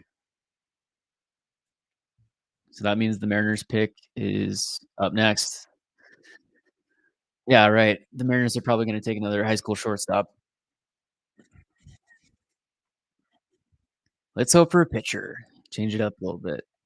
Because I mean, yeah, the Mariners' infield depth is going to be young. Young infield depth is going to be pretty stacked. You got uh, those guys.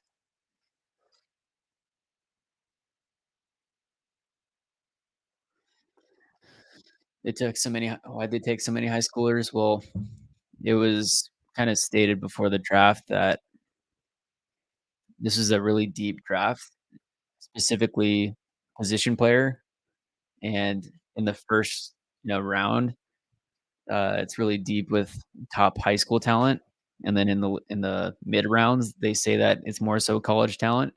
So we might see them go heavy in college players for the next few rounds.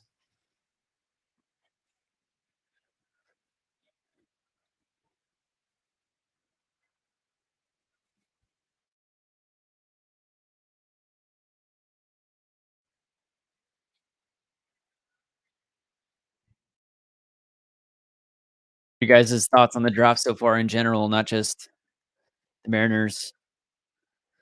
I think it's been pretty entertaining with just where guys have gone. Skeen's going 1 overall, Dylan Cruz, of course, going 2 to the Nationals. Um, I'm gonna keep saying it, but the Marlins getting those 2 stud high school guys is insane. Wyatt Langford going to the Rangers, Dylan Cruz going to the Tigers, Chase Dollander going to the Rockies.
Arizona got some killer guys.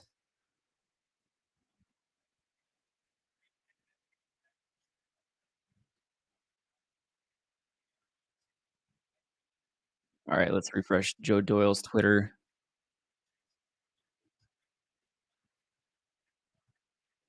Yeah, Arizona got Tommy Troy. Okay, here comes the Mariners pick right now.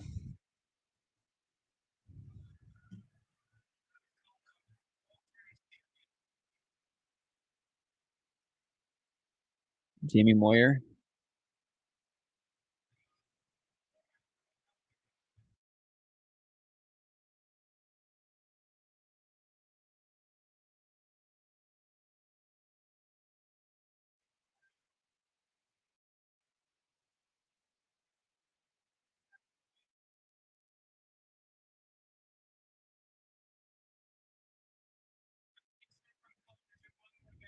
Hmm.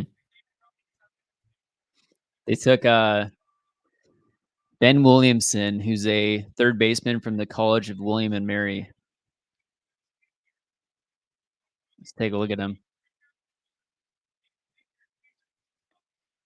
He hit 391 apparently in his senior season.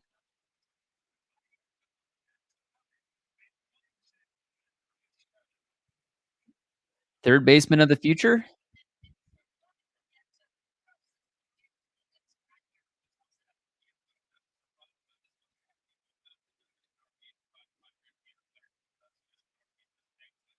Huh.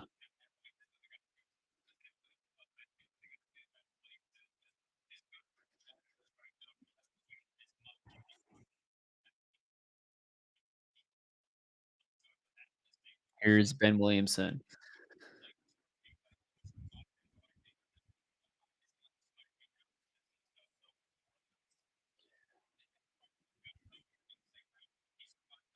Yeah, guy's not even in the top 200. So in his senior year, 210 at bats, 390 batting average, 12 home runs, 14 stolen bases, and OPS of 1.175. The three-time All CAA first team selection. Yeah, I mean that's one of those things where they got some inside info or something because there was other guys also in that that could have been taken. But hey, the Mariners needed bats and they got bats.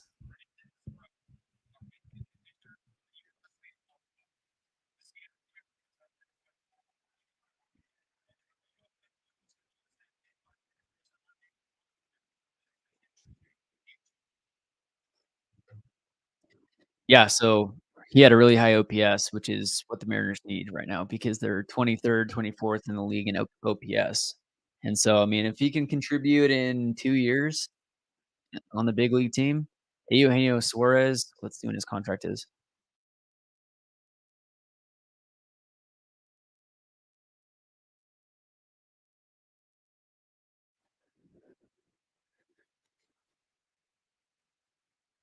So Eugenio Suarez is signed through next year. Then there's a club option for 2025, which the Mariners will most likely not pick up, which is for $15 million. So if Williamson is a dude and he can get here by 2025, then that might be a solid pickup. But you just never know. But so to recap real quick before we get off the stream here, Mariners 4 picks. We'll go to their Twitter.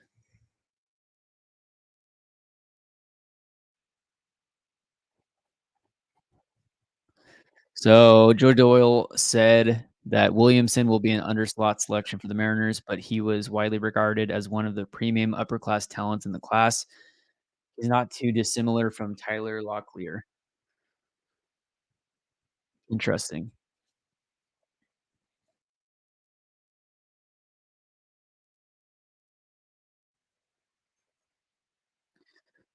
So to recap, the Mariners took with the 22nd overall pick, they took Colt Emerson, who's a shortstop out of John Glenn High School out of Ohio.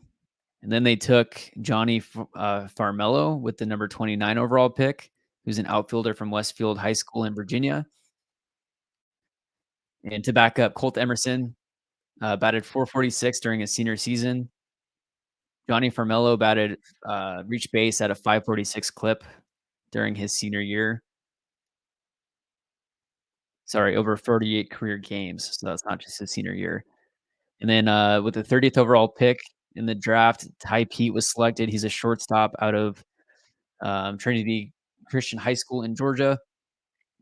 Ty Pete hit 414 with 12 home runs and 17 stolen bases in his senior year. And all three of those guys are left-handed hitters. All of them are 6'1" to 6'2" in that range. And then with the final pick that they have today with pick number 57, they took Ben Williamson, who let me see if I could find him on the top rankings. Williamson.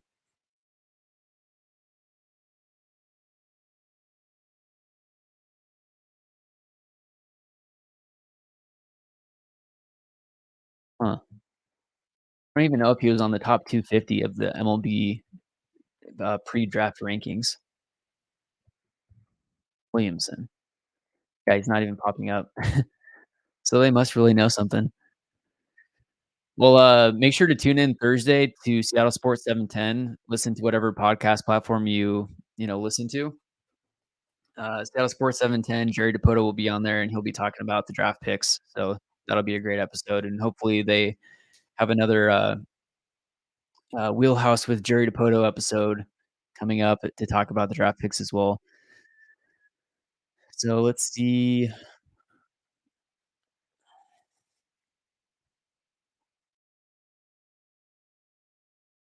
With that, you guys have any other questions, comments before we pop off here? Because right now, I'll stay on until the Houston Astros take their pick. But after Ben Williamson was selected, Alex Clemmy was selected by the Guardians. Yeah, Ben Williamson wasn't even on the MLB rankings. You can see here, there's no ranking. The Braves selected Drew Hackenberg, who was ranked 200 at pick number 59, who's a pitcher out of Virginia Tech.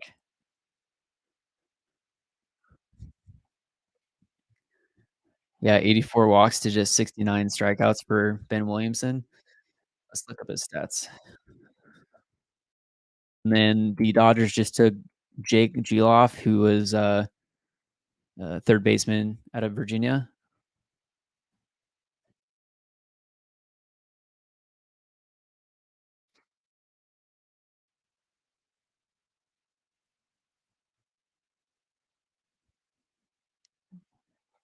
Baseball.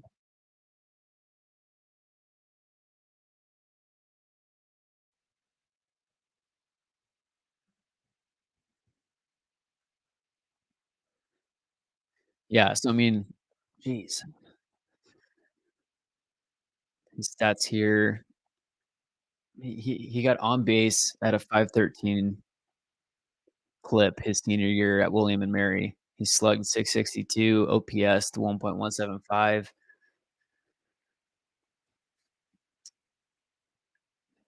390 batting average. It looks like he played shortstop in prior years also. He had 14 stolen bases on top of 12 home runs. Yeah, 40 walks to 22 strikeouts his senior year.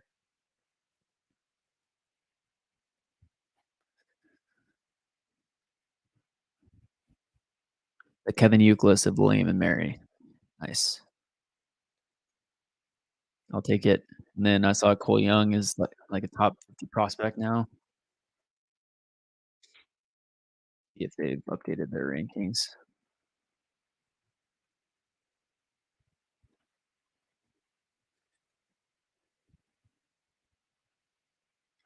Harry Ford is 26 overall. Cole Young is down here a ways. So Cole Young is 57, but still, yeah, he's making his climb. And then Brian Woo's at 94 now. We'll see where these guys show up on the rankings list, but really excited to see the news that comes out. And there's another 2 days of the MLB draft. So after the draft is officially over, then I'll put together a recap video.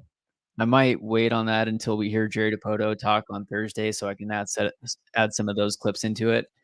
But let's see here. Yeah, I appreciate everyone that's joined in, that's commented, supported.